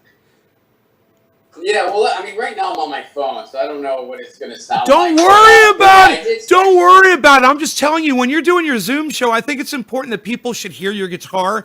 And I'm going to be able to tell you that setting in your Windows sound system, it's audio. It makes your voice sound more clear, and it's filtering out the background. You want to turn that setting off, and I'm going to help you do that. We're going to fix that on your computer. All right. Yeah.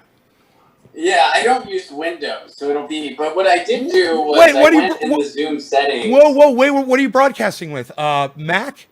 I use a Mac. Yeah, I use a Mac. There'll be a sound setting. Well, what I did was, and I don't know if it totally fixed it or not, but I did. There's this. You go into the advanced settings on Zoom, and you can turn off the. And it's automatically on, but you can turn off the thing that suppresses other noises. Yes, that is it. I'm so glad you found that, man. I can't wait to hear it. Yeah, I can't wait to hear your guitar. Oh my God. I'm so glad. Yes. All right. Yes. Well, here, I'll grab my guitar. And All do the right, theme man. Song. Go ahead. All right.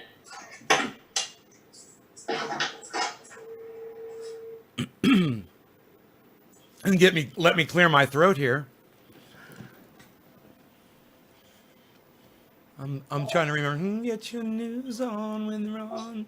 Get your news on with Ron. Know what's going on. News on today. I think I'm ready. The Vicksburg and Pittsburgh, the Vicksburg and Pittsburgh, the Vicksburg and Pittsburgh. Pop. Give me the rub. I need the rub. Give me the rub. Get your news. Get your news. I'm ready. All right, you ready? I hope I am. I don't know. It's still.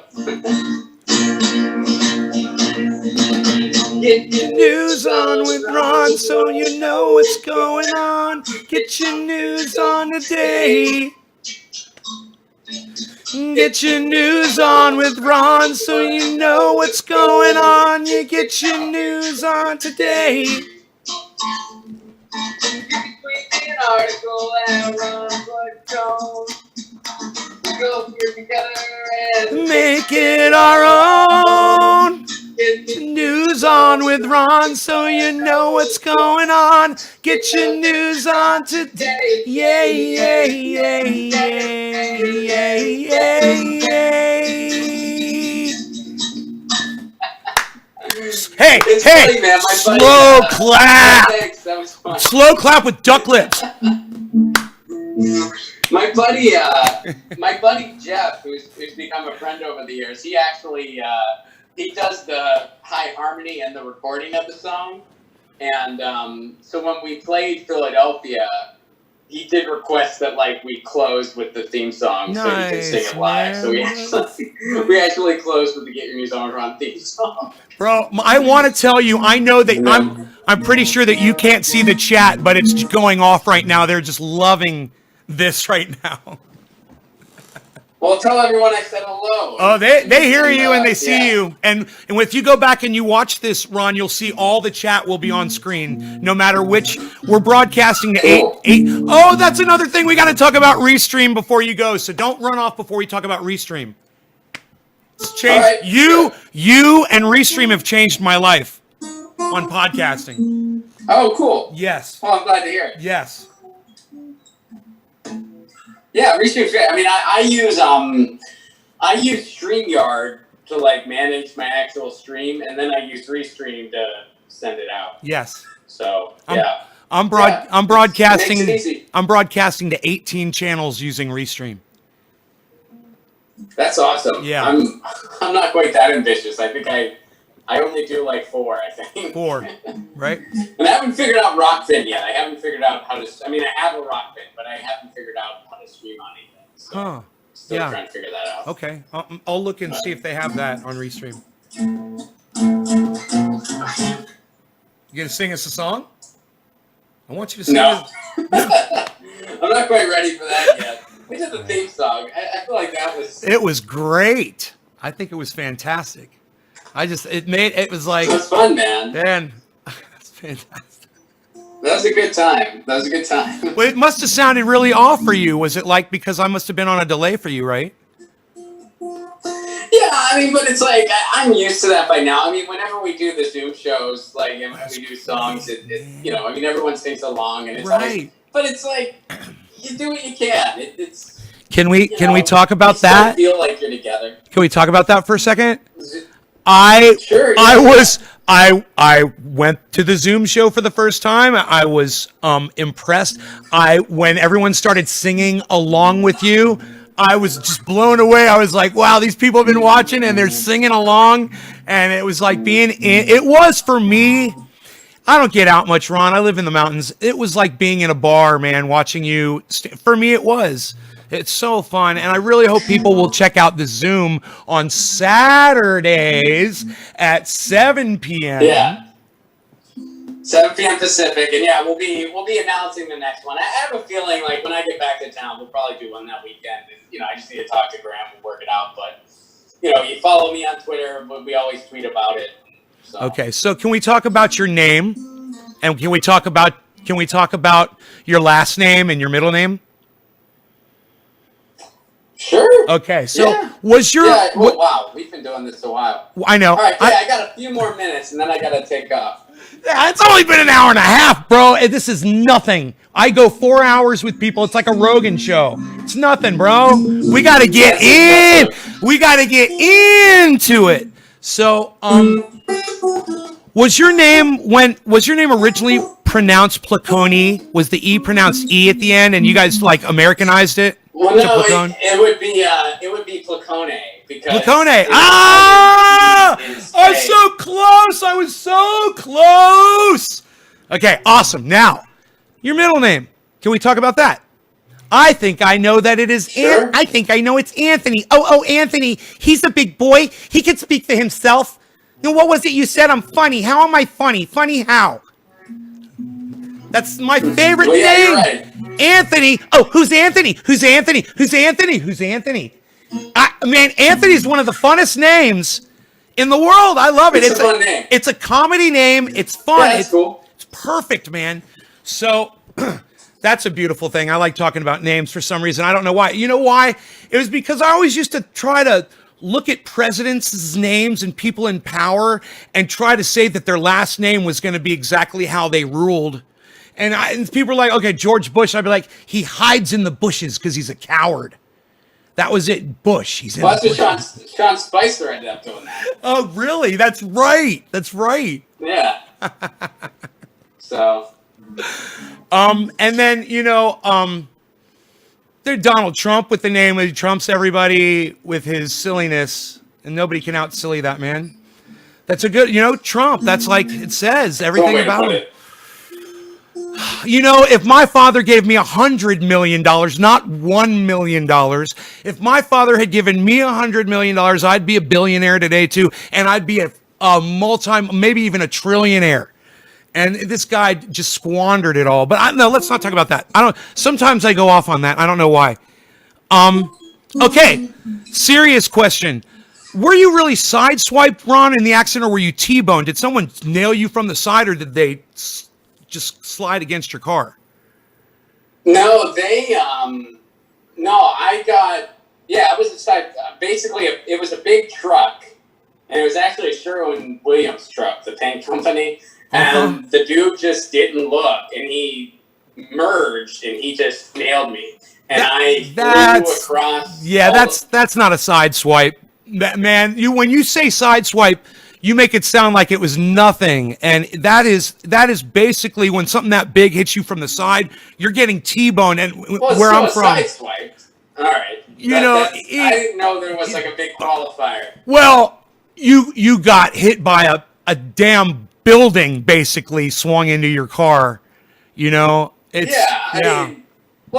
was bad. I mean, because it sent me across, because it basically when it hit me, it made my car go like that, Wow. So I flew into a median. Wow. And my ribs were pretty messed up, and I didn't have very good health insurance at the time, so I didn't really do anything about it. I mean, I got checked out, but that was it.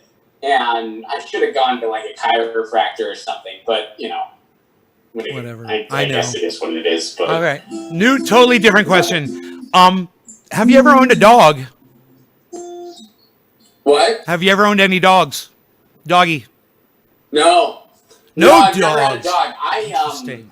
dogs. I love dogs a lot, but for me, it's just I travel a lot. A cat just makes a lot more sense. I'd like to get a dog eventually, someday when the time is right, but yeah. I used to be a pet sitter though, so. What breed of dog would you see yourself getting? I don't know, because it would be dependent on, what dogs need homes. I don't really, I would.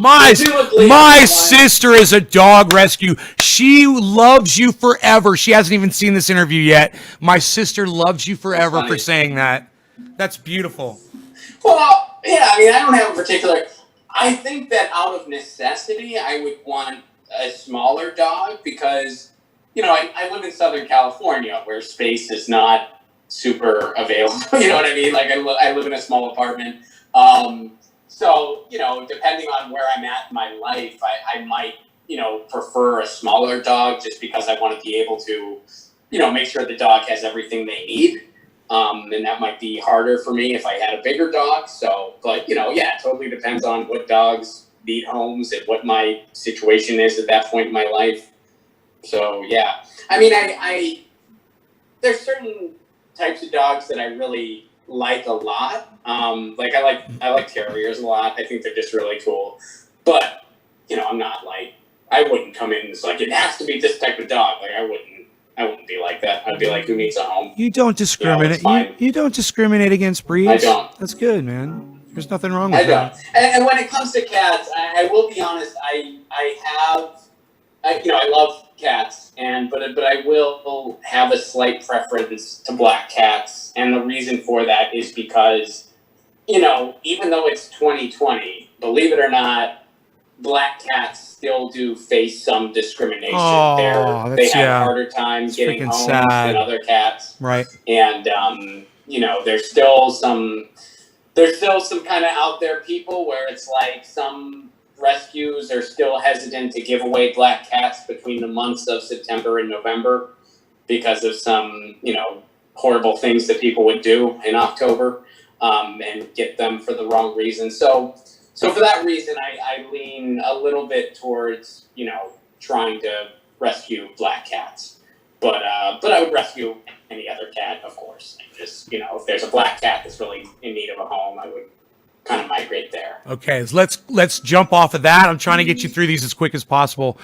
I do organic gardening. It's obviously it's Nay's Garden. It used to be trendy as Dabbers, and now it's Nay's Garden. And I'm always trying to teach my audience about off-grid living, organic gardening. I just picked these from my garden. The last 2 days, brother. And I'm learning all kinds of wonderful recipes, and it's not just zucchinis. I've got the tomatoes, the pole beans, potatoes, and more. So much growing out there. But make me hungry. Well, my question is this: it involves climate change and gardening. Have you ever done any gardening yourself? Any kind of just regular vegetable gardening? No, and it's funny because I've always been like growing up as a kid, it just wasn't really something a lot of people did. And we didn't really, we had a yard and stuff and we would grow like carrots and they would be like this big and we'd be like, oh cool, we're eating carrots from our garden. But it wasn't like really something my family did a lot. And then like growing up, it's like, I just never, I always typically lived in like cities and stuff in apartments where I never really had like a yard or anything like that. I lived in Seattle and I lived in Nashville and I lived in, Los Angeles now. And so, but it's funny, like the reason I chuckled a little bit is because where we're at right now, like Rob, I'm up in Massachusetts with my wife's family. Like everybody has a huge garden. We were at like with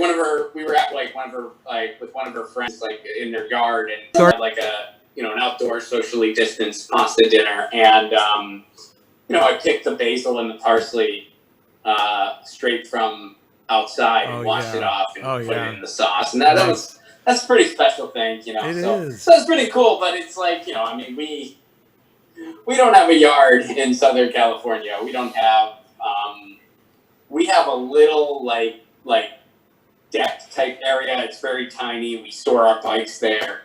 And, if we could find a way to shade it a little bit, we could probably have like a basil plant or something. Right. But that's about it, unfortunately. How big is that area where you'd have a basil plant? Well, I don't have. We could. It's one of those. I feel weird calling it a balcony. Like it's one of those like just sort of ledges that you have, and it's like there's like a little barrier. So we put our bikes there because like our apartment's like upstairs, so like we keep our bikes out there. You know how you're always talking about municipal internet and Is that the kind of thing that, do you have an area around where you live that maybe the complex owns that could be turned into a vegetable garden that you guys could collectively consider doing? Like, is there a That's a giant? great question.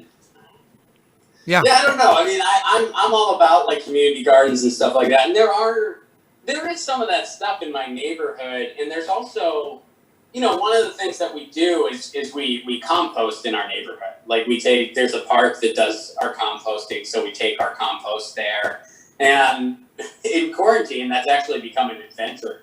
Normally, it's just something like we'll drop off when we're just doing our thing or whatever. But now it's like an event. Like my wife and I will get on our bikes. I'll have the compost on my backpack, and then we just ride our bikes. And it's because the park's like, I mean, it's not super far, but it's not, it's a decent bike ride. It's not like super close. Right. So it's like an adventure now. Like we're gonna do the compost today. But it's great though. But yeah, so we do stuff like that, and the one thing about Southern California is, I mean, every day there's a farmer's market. So, in some area, even with the pandemic. So, I'm able to get good produce, good organic produce, and it's something that we, make sure we have in the house. I mean, at one point in my life, I did a crop share and stuff like that. So something I'm a big advocate of, but it's not something that I've ever been in a situation to do myself. Right. But hey, maybe someday that'll change. I hope it does for you. It's exciting and it's fun, and it's something that I've only recently gotten into, but I've learned quickly, and there's so many resources now with YouTube. You can learn anything that you're interested in at all. You can basically just, it's true. You can find out and learn on, you just get on the internet and start researching it. So, I've got a million more questions for you, Ron. I don't want to keep you forever, and I know if you got to go, brother. But well, let's. I'll stick around till noon. How's that? So we got like 10-ish more minutes. That's fantastic, cool? Brother. I couldn't be happier. That's fantastic. All right, so I'm just glancing over here at the chat, and everybody just seems so happy that you're here. And let me go back here onto my questions for you. All right, here we go. Yeah, man. I noticed, I don't know if you've seen it. Graham Elwood did an interview with Jesse Lee Peterson. I did one too, yeah. Fantastic! Do tell! Do tell! Did I what? I want to hear all about it. I don't know. I don't know what there is to tell. I mean, I kind of, I didn't take it like seriously. I mean, you know what I mean? Like, I don't know. I kind of. Let me stop you right there. Have you seen the Kyle Kalinske, Jesse Lee Peterson? Have you seen that interview? No. Okay. The entire. I haven't seen that one. Bro, look. If you watch Secular Talk ever, and he's a kid, he's pretty freaking serious about what he does, and he sits there with a very serious expression on his face, except when he's doing his little characters and stuff. Bro, when he's sitting there in that chair, he has this expression on his face the whole interview that's just like, okay. and it's like, yeah, I mean, it's like no one takes it seriously, Ron. Well, that was my thought, but actually, dude, according to the comments, people do. No, listen. You don't listen to those comments. Of course, those people do. But I just kind of got a kick out of it. I mean, I took it tongue in cheek. I kind of knew because I had done a panel with him before on Crosstalk, the show Crosstalk. Oh, tell me about that. Tell me all about that. I forget the topic that day. I mean, this was a couple years ago, but yeah, Jesse Lee Peterson was on the panel. Let me pause for 1 second, just so everybody knows who doesn't know. Jesse Lee Peterson is a guy that's got a channel on YouTube, and he's a right winger, and he's very set in his ways, and the way he speaks, he will re-ask the same question over and over again, even if you give him the same answer. He's tenacious, and some of the things he says don't even make sense, and it's comical. It's comical, and I think A lot of people do watch him and take him seriously. So this is the guy we're talking about, just so they know. People do. I mean, I kind of took it like tongue in cheek, and he would, because I knew I was like, okay, he's going to say something very outrageous, and you just have to just. And I was like, well, I don't agree with that premise at all, Jesse. I don't agree with that. And then we would just like move and on. He would say, amazing, amazing. Yes, he would. And I would kind of like just sort of, I would just be upfront with him. Like, he'd be like, "Do you smoke pot?" And I'd be like, "Hell yeah, I do." And he'd be like, "Do you smoke pot?" And I'd be like, "Yep, still do." He'd be like, "Do you smoke pot?" And I'm like, "Answer still yes, buddy." And it was, I thought it was sort of, that's what this is. Like, that's what this guy does, and that's what it is. And, but yeah, a lot of the commenters really hated me because I kind of took it to, they want somebody to get really outraged by it. They want somebody to get real offended and to walk off and kind of let him win, so to speak. That's what a lot of his viewers want. I wasn't going to do that. I'm like, I know what your formula is. I know what your gimmick is. I'm just going to be like, yeah, I don't agree with that. I don't agree with that premise. I don't see it that way at all. And we're just going to move on, and we're just going to, if you want to make a joke at my expense, I'll laugh about it too. I can laugh at myself. And I did. I totally laughed at myself. Some of his jokes are so bad. His jokes are so, and there's something there. I don't know what it is. There's something disgustingly charismatic about that man, Well, it's like, I don't know if I'd call it charismatic, but, disgustingly charismatic. I served him.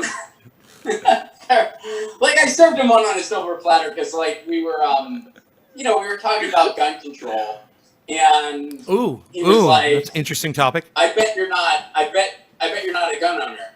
And I said to him, actually, I am, because I am. But here's the thing. Here's where I really let him have one, and I'm like, Jesse, you're gonna have a ball with this, and I'm gonna let you have this one.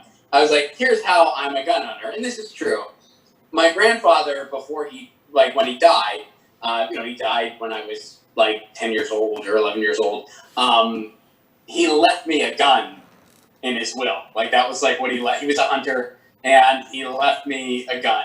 So I technically own a gun, but I have never seen it. I have never used it. It just sits in my parents' attic. And at that point, did he ask you if you were a real man? And then did he say only a real man has ever fired a gun? Is that what he said to you? And I have fired a gun before. Like a friend of mine took me shooting once, and I fired a gun at a target, and I missed the target completely, but I have fired a gun before. And but yeah, I told him that story, and I'm like, Jesse, just have fun. You're gonna enjoy this. And I told him, and he just goes, Beto! And I'm like, dude, I can laugh at myself, I can laugh at myself too. I mean, hey, if you come see my stand-up act, I make fun of myself for a while. You gotta, if you're gonna make fun of the world, you gotta be able to make fun of yourself too. So I'm certainly, not above making fun of myself. I make fun of myself all the time. But yeah, some of his audience appreciated it, but a lot of them didn't. They didn't like the fact that I was laughing at myself. It's almost like I didn't let him win, and they were really offended by that. Sure. Yeah, but he had fun. I mean, he had fun. And he was like, dude, that was fun. Like when the cameras were off or whatever, he was just like, dude, that was fun. And he actually said, he was like, if there's anything I can do to help, let me know. Right. Which I was kind of thinking, I was like, I don't know what you could, given your brand, I don't know what opportunities would exist there, but that's a very nice thing to say. Thank you. Right. So he was polite. I heard from Graham that he was very polite off camera. Yeah, he's very polite. His staff is very polite. It was totally fine. I mean, I had gotten, I needed to use the restroom really bad. When I was walking there, I needed, and I was just like, I just gotta stop somewhere. So I stopped in this restaurant, and I like just bought a soda. So I'm like, look, I'll be honest with you, I just really need to use the restroom. I'm totally gonna buy something, but can I like I'll buy a soda? Just can I use? And they're like, yeah, if you're gonna buy something, go ahead. So I used the restroom. I bought a soda, and then but I didn't want it, so I just gave it to the receptionist when I got there. Like I was just like, do you like soda? And she was like, sure. And I was like, do you want one?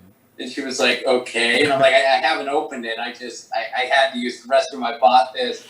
And she's like, well, now I don't have to get one for lunch today. Thank you so much. Yeah, so everybody's very polite. Nice. Yep.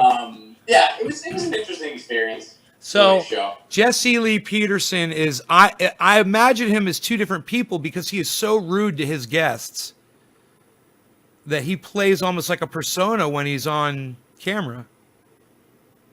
It's definitely a persona. I mean, you know, how sincere or insincere it is, I have no clue. I mean, I couldn't tell you that. I'm not inside the guy's head. Right. But yeah, I mean, it's definitely a character of sorts. And let me ask you a question. I went in there. I'm sorry. Sure. I'm going to cut you. Does Sean Hannity believe himself, do you think?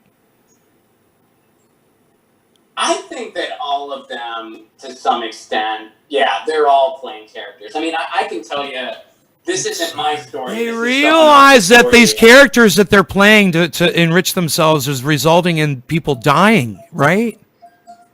They're literally... I guess they don't care. Right. I had a friend who was on a panel with Ann Coulter.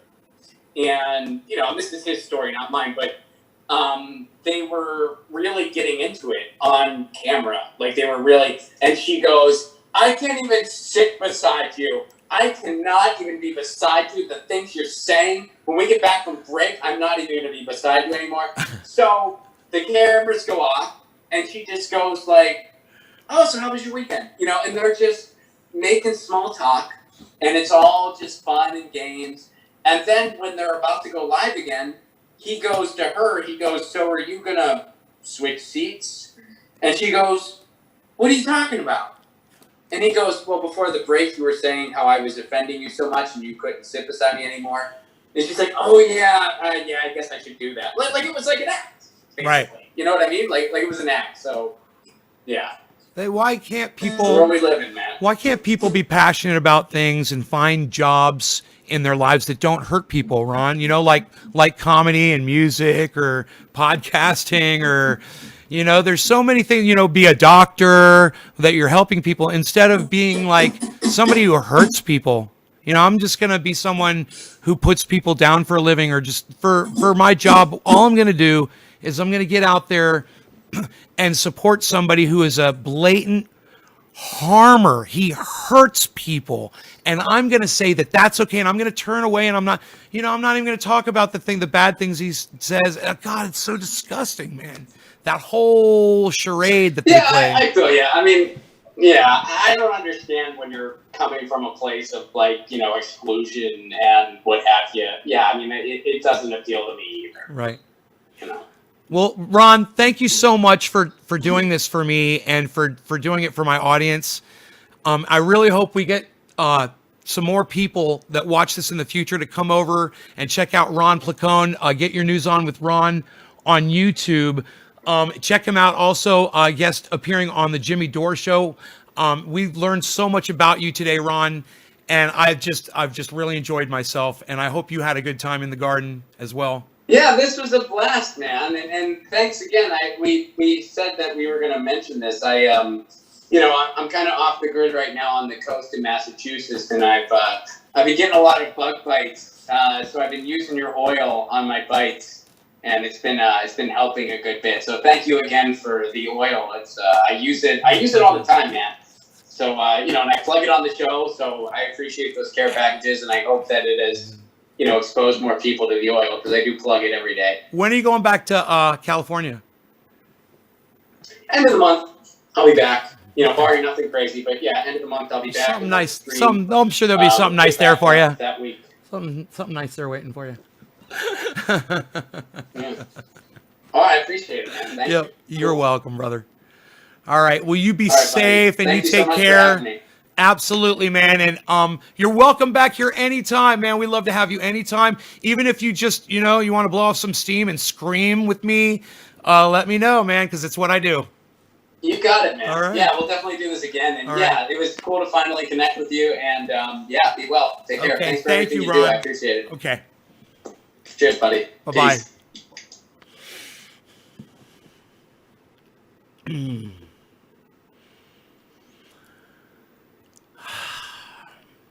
So that was Ron Placone. That was just so much fun, and he is such a neat guy. And you know what? I know so much more about him now, man. It's like I'm like, wow, he's way even cooler. What did you say, Levi? Did you say dope? Yeah, it was fucking dope, wasn't it?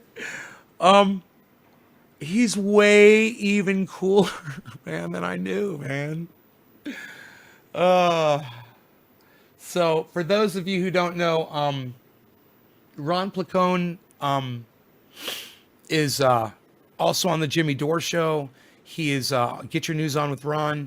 He does thank you, honey. He does a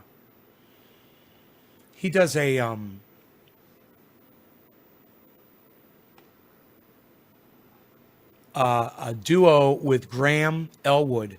You should check out Graham as well. And check out their Zoom on Saturdays. And this is how you find it. Okay. Follow Graham Elwood and follow at Ron Placone. Follow them both on Twitter. And on Saturdays at some point, one of them will post a link. You're going to want to get Venmo on your cell phone, which is like a PayPal thing. And you're going to PayPal $5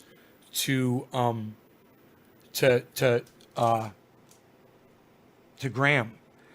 And that gets you into a 2-hour stand-up show where you can pull up your camera and they can literally see and hear you while they're doing their stand-up. It is a lot of fun.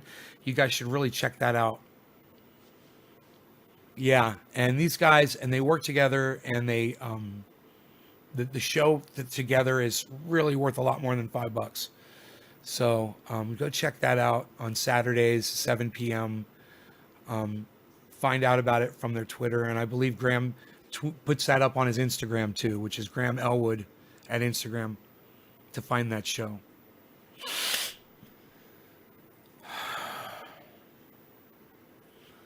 Okay, guys, that's a long show, huh?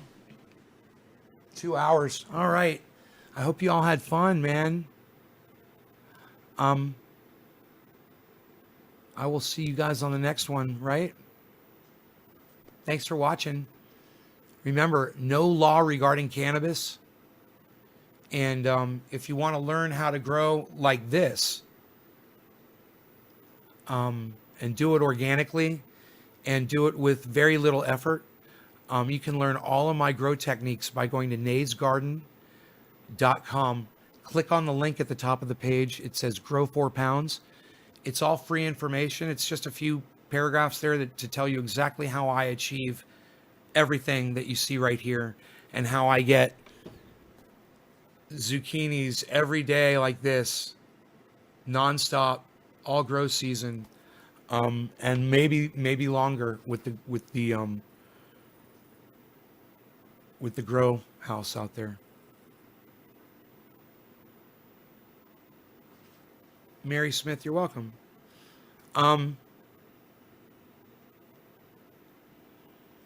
That's it, guys. I hope you had fun. Big thank you to Ron Placone for coming out and doing the show. And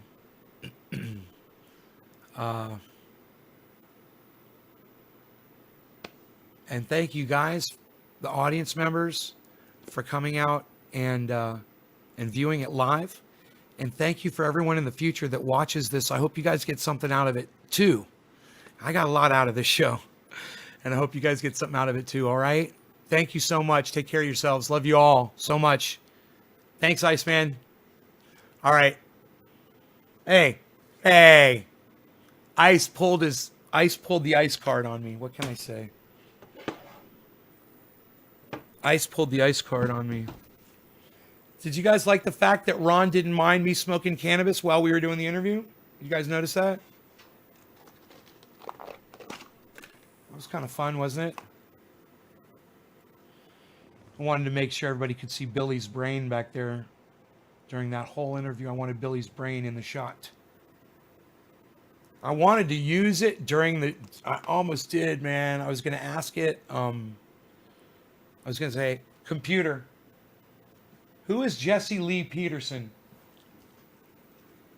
According to Wikipedia, Jesse Lee Peterson is an American political figure, commentator, religious minister, and author, having hosted a number of political radio and TV shows, including the Jesse Lee Peterson Show and the Fallen State TV.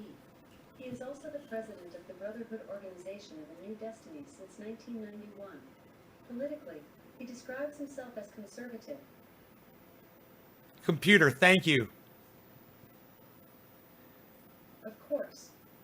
Happy Friday, Ben. So,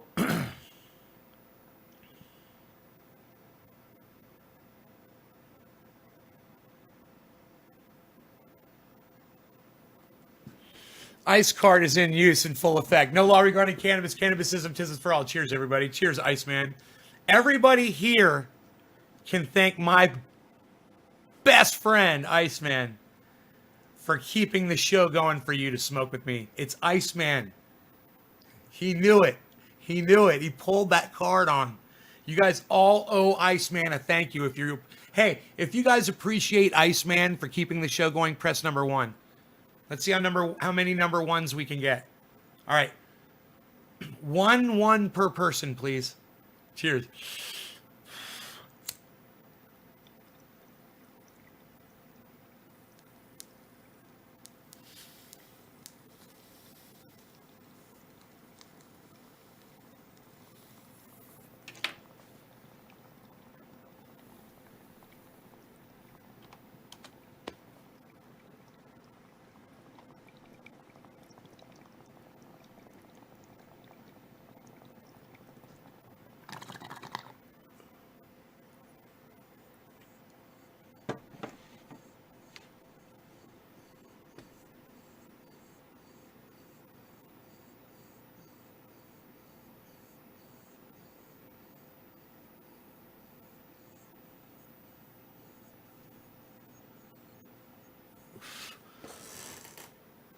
We're still here.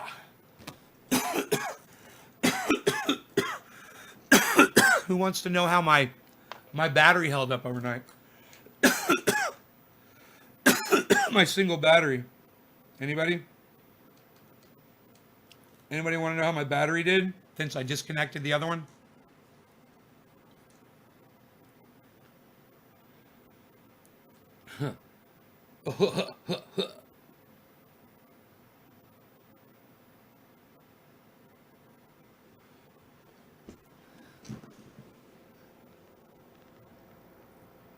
That line going straight across and now climbing, the one that's now climbing, yeah, that's how low it got right there.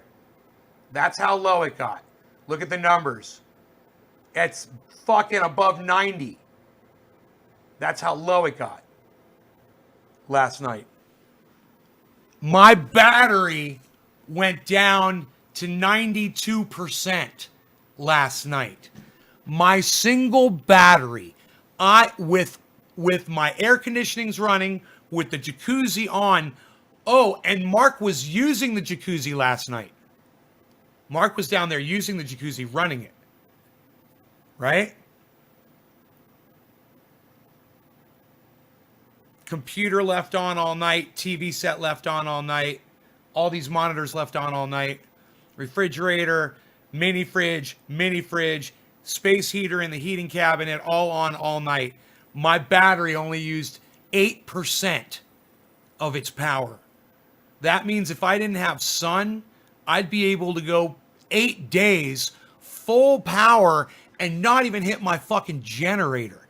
And if I wanted to go more than 8 days, I could shut off my mini fridges and my space heater and the ACs and the TV and the computer and the monitors and all that shit. Doesn't need to be running unless I need to use it. And my batteries would last a super long time. Then I got a 21K 21,000 watt generator on propane hooked up to a 250 gallon propane tank. So even if after, 20 days, I could probably go 20, maybe a month and still have power, then I got my generator that I don't know how long that could run me for. I don't even know. I haven't gone that far. And that's only if we're not getting sun. If we're getting sun, hun, then our power shall run. And we're almost always get sun. And even when it's cloudy, my panels are still getting loudy and rowdy. Because I don't know howdy, but for some reason they're still getting, 1/3, freaking collecting 1/3 power or something like that when it's cloudy. So it's just getting tweaked. I'm learning things about it. I'm watching. I got my eye on this graph. If I have a drop off in my power, I'll see it and I'll know to go out there and check. My batteries are, bro, it's not even 10 o'clock in the morning. I don't even start getting sun hitting those panels until 11:30. Really, I mean, there's a little bit of sun, but not really. They're just little spots. It's more like ambient light. My batteries are going to be charged before I even hit full sunlight. My batteries are charging. Look. See that line going up towards 100 right there? Focus. Why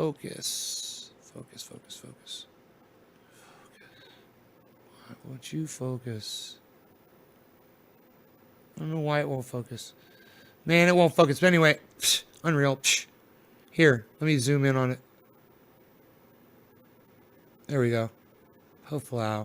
Look at that. See that line going up towards 100? There's 80. That yellow line right there going up. That's my batteries charging. It's not really a yellow line. It's really green. So I'm at... Oh, it'll tell me right here. Yeah, my battery right there. 94% charge on the battery. Here. 94% charge on the battery. And it's going up. Dude. Cameras don't focus anymore, pal. Unreal. Unreal, pal. Nobody even does that anymore, pal. Unreal.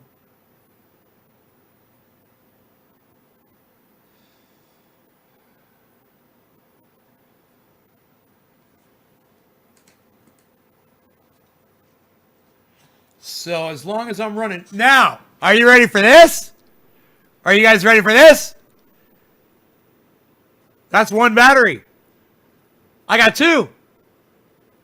So I said I could run like a month with no sun on the one battery. I'm going to run 2 fucking months on 2 batteries. So you get them fucking doomsday preppers to come up here to yonder. And let's talk about my water, power, food, and security situation. And let me see how I score on that thing. Let's find out. I think I'm going to hit it out of the park. I'm going to hit it out of the park with the goddamn. Is what I'm saying. I'm going to hit out the goddamn park with the goddams.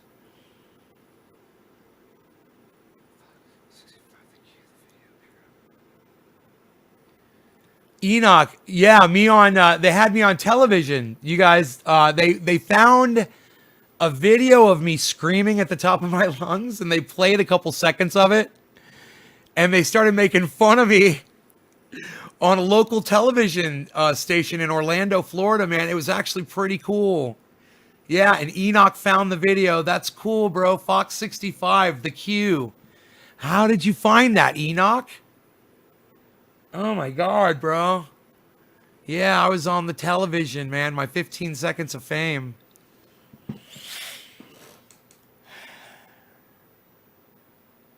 It's on my YouTube channel. Fox 65 The Q. It's on my YouTube channel. I could find it. I can find that for you. Here, YouTube.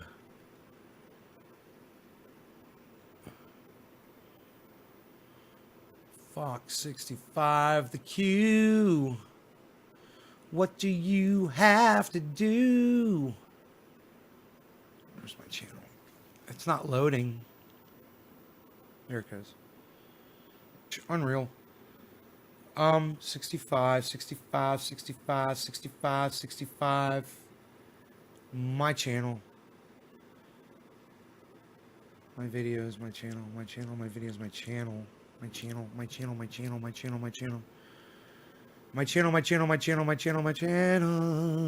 Videos. Search. Type in the Q. Hit enter. And see what comes up. There it is. I got it. Hold on, I'll be right back, guys. I'll be right back. I'm squirming in my seat. I gotta go back here.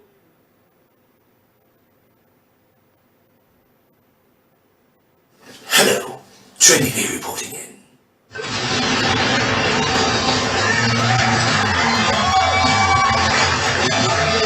I'm David Martin. You know the headlines, but now it's time for the fun stuff you haven't seen behind those stories. With me tonight, producer of The Key, Art Miles. Hello. And host of Mornings with Jade on Hot 101.5 and voted best radio personality in Tampa Bay, Jade Donovan. What are you looking me up on Wikipedia? Welcome to both of you. Thank you very much. In the show tonight, we're going to have fun with soccer, Trader Joe's, and medical marijuana, among other topics. Sound good to you all? Sound great. Let's get started. Morgan's Medical Maui Wowie. Thanks to Orlando attorney and celebrity John Morgan. God already figured it out when he put this plant on this earth for us. For us and The people. that's right. Medicinal cannabis is on the ballot in November. It needs 60% of the vote to pass, and most polls have it smoking right through. But now 20 states are easing the pain with pot, and 13 others, including us, are thinking about lighting up. So what would life be like in Florida? Okay, so what would life be like in Florida? Let's see if we can get this on here for you guys. You can see what they're showing. Okay.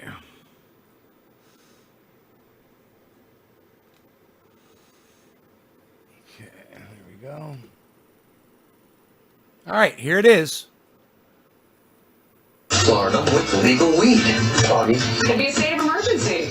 All of the convenience stores would be out of Cheetos, Funyuns. Where are we gonna get our snacks? Let's get the first word tonight from Duncan Trot at the Laugh Factory. No, the thing I like best about medicinal marijuana, aside from the fact that it allows me to communicate with God, is that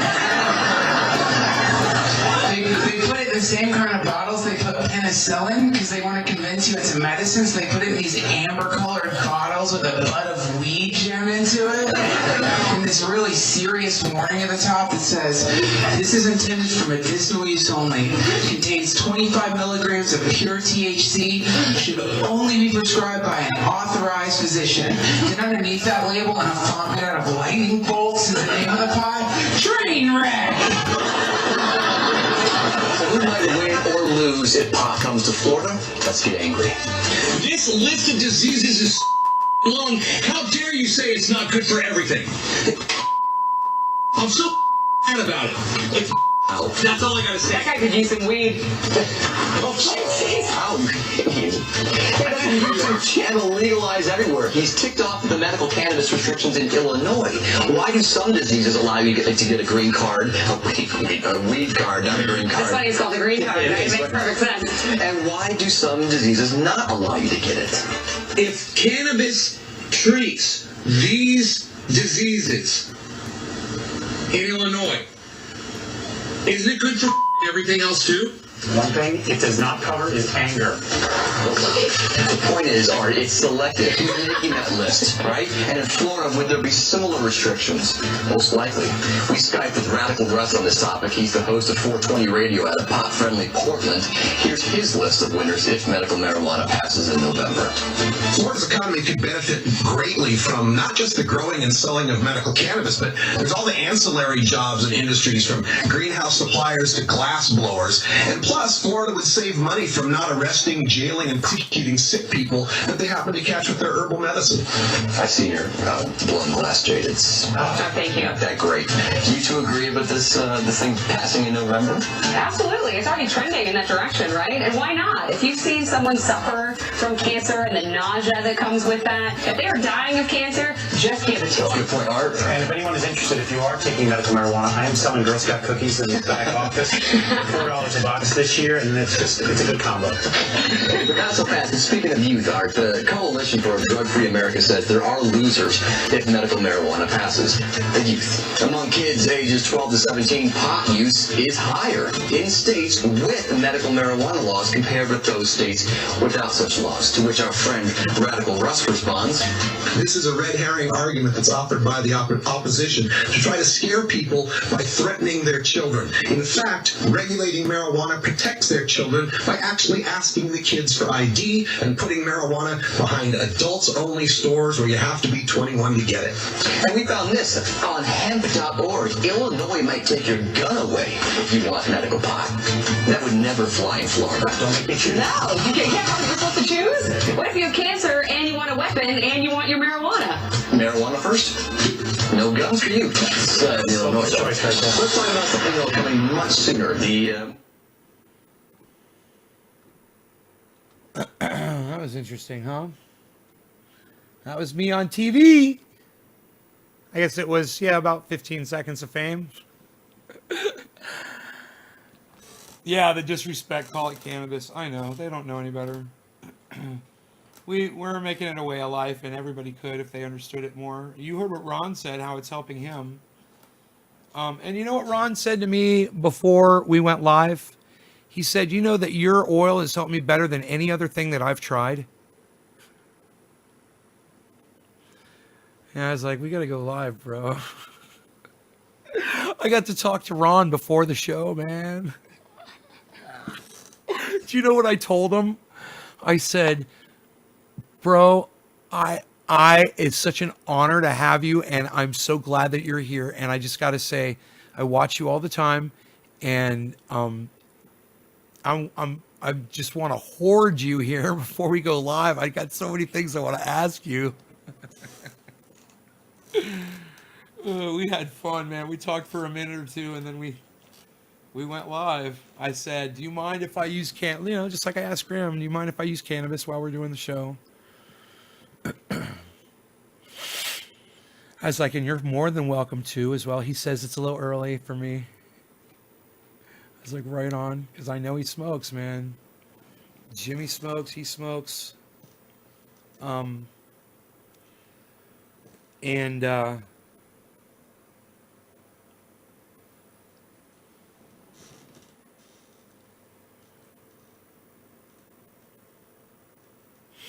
It's fun, that I could sit here and smoke while we're doing it and calm myself down while we're doing the interview. It helps a lot. All right, you guys, I'm gonna go eat. You guys all owe Iceman a big thank you.